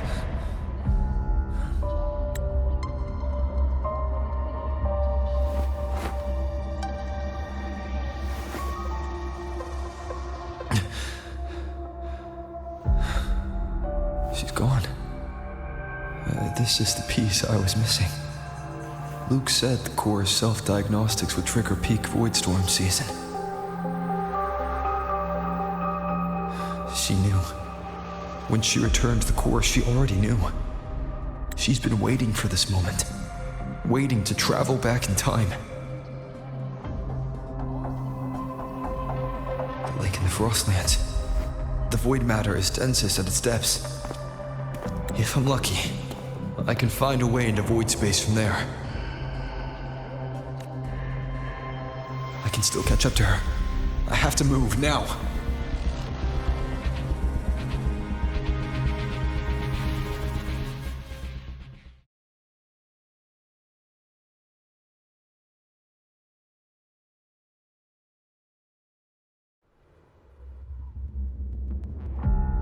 I'll have to jump into the lake from there.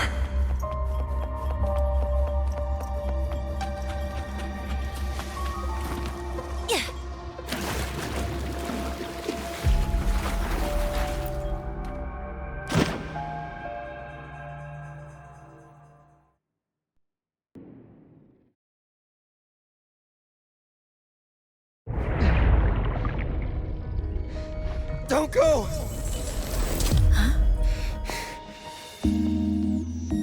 This can't be the only way. It is. The void matter can't hurt me.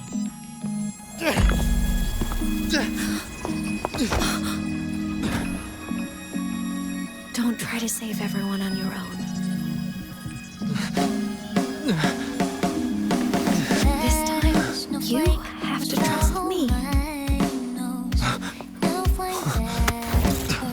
No. If you do this, there's no coming back. The Strider Gate will shut you out forever.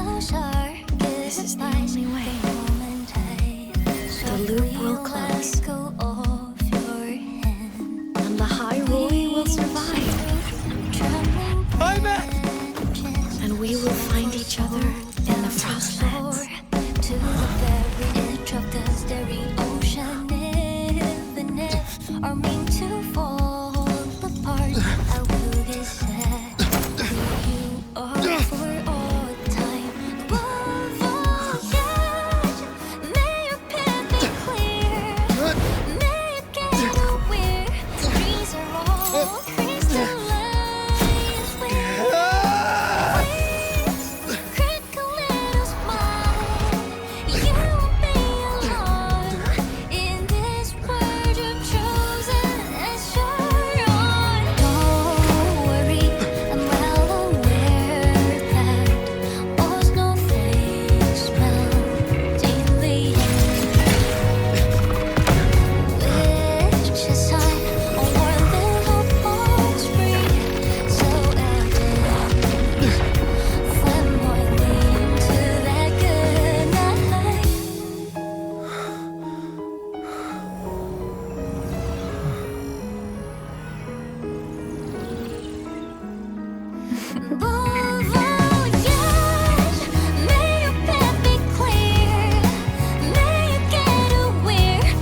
We had our time, short as it was, but it mattered. But even family can't stay together forever. The time to part always comes.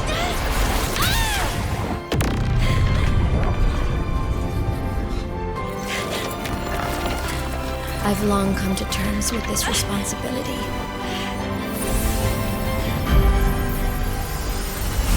I don't regret a thing.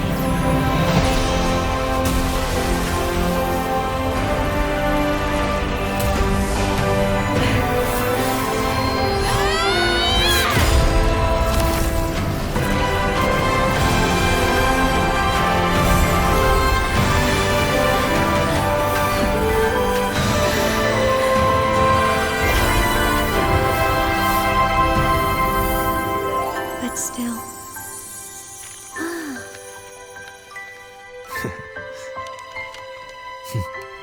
Wish I didn't have to leave you.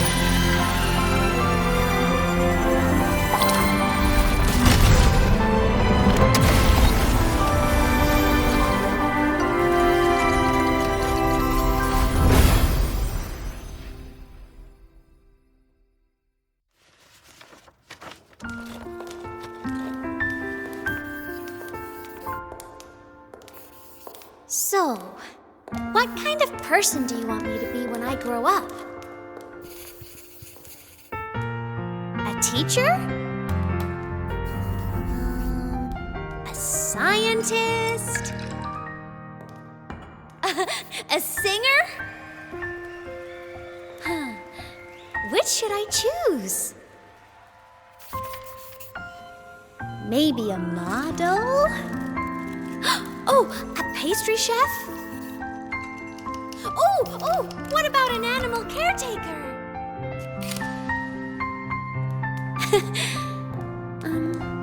What would make you proud?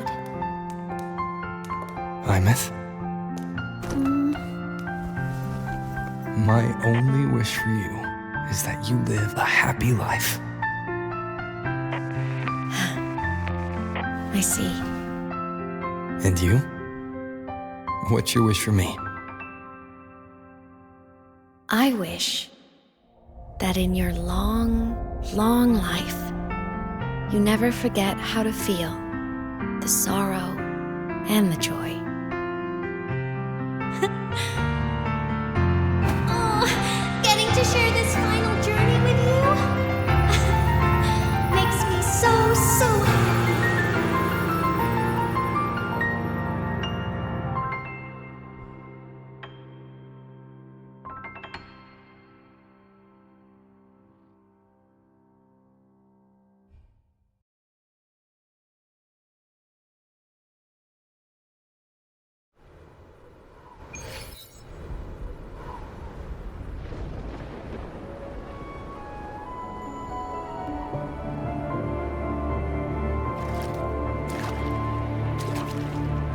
Aemeath said someone lifted her from the lake when she was a child.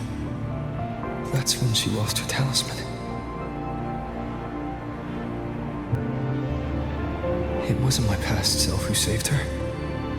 It was me. Right here. Right now.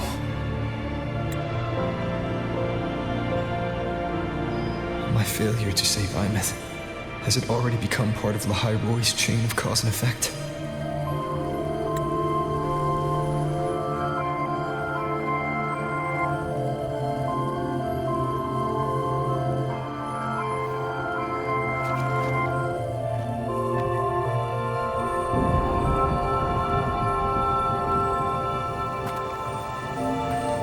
There's still a way. I can't give up here.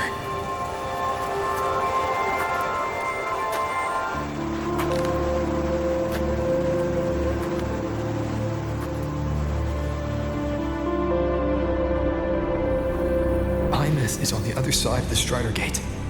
I'll just go through it and bring her back. Someone has to pilot the Exostrider, open the Strider Gate, and deal with the Thermodian anyway. I'll do it. The odds are slim, but they're not zero.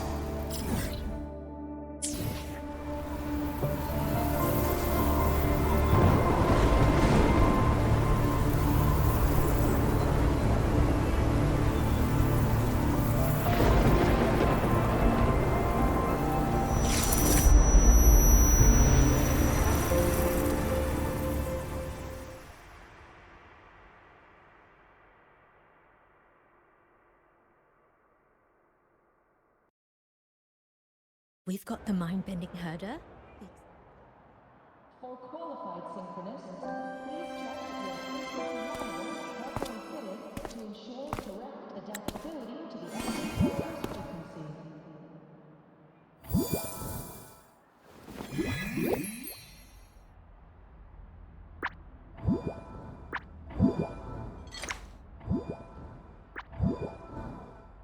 It touched the talisman, then ran away. Is it trying to lead me somewhere?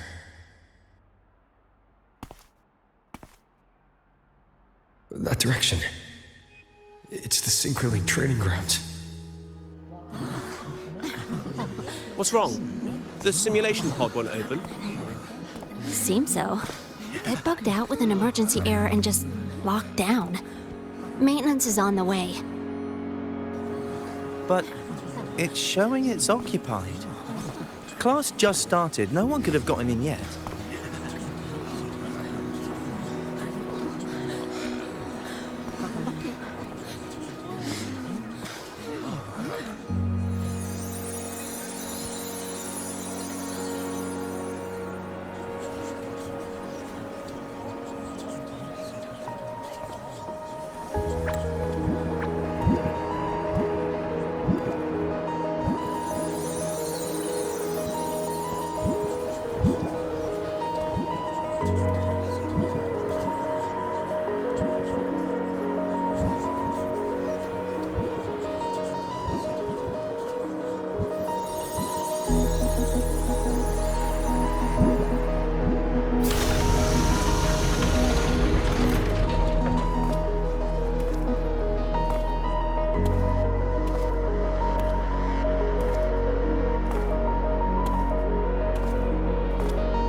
Aemeath?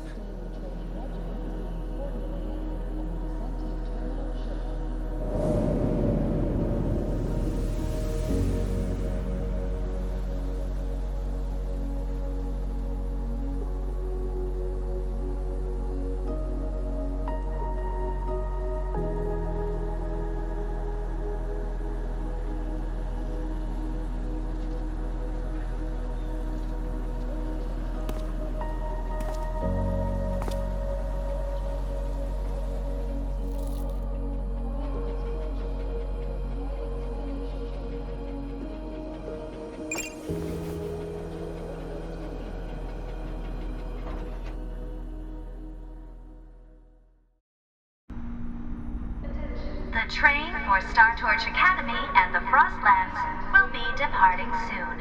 Void storm hazard level at transit stop low.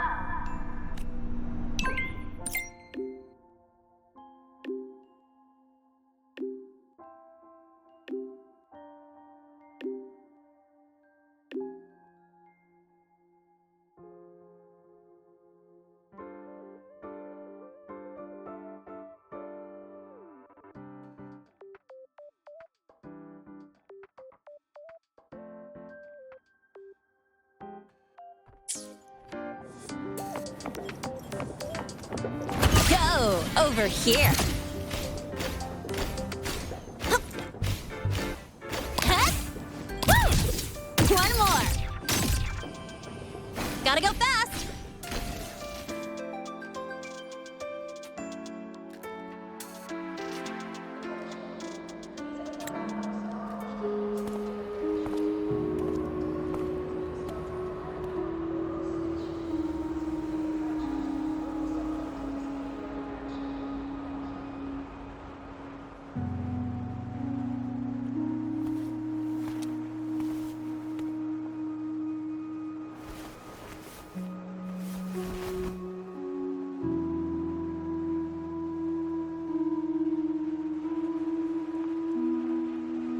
this is her paper plane.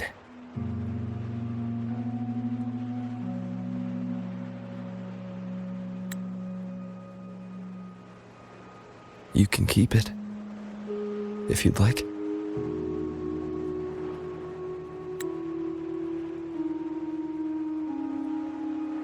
I know you're not Aemeath. You're only a piece of what she left behind, kept alive by this talisman.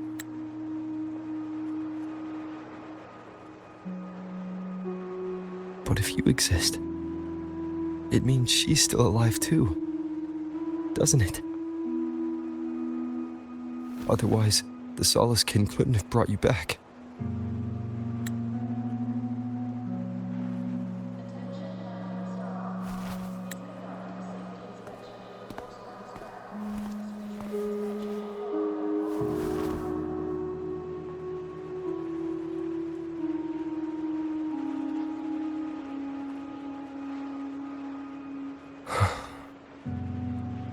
So, it wasn't for nothing. If I hadn't gone looking for Aemeath, I never would have found this talisman. And you wouldn't be here at all. Luke told me you're a piece of her, a thread that might still tie her to this world. If I follow it, maybe I can find where she is.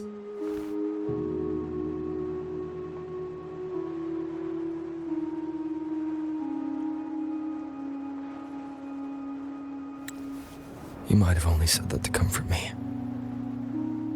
No one has ever seen what's beyond the Strider Gate. It's all just guesswork.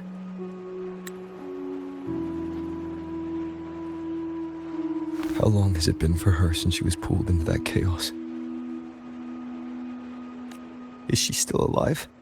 And if she is, how much longer can she hold on?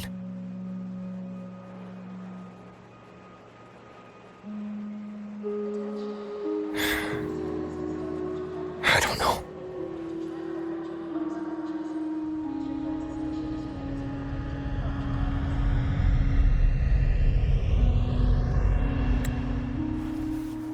But I will hold on to hope. Because the world she saved is so full of it. So peaceful. And so beautiful.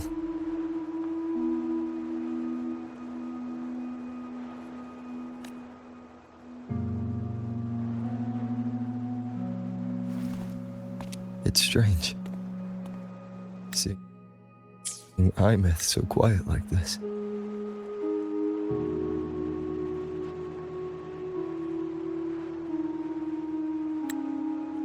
I will cross the Strider Gate and bring you home. Wait for me, Aemeath.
the last phase, past smoke design.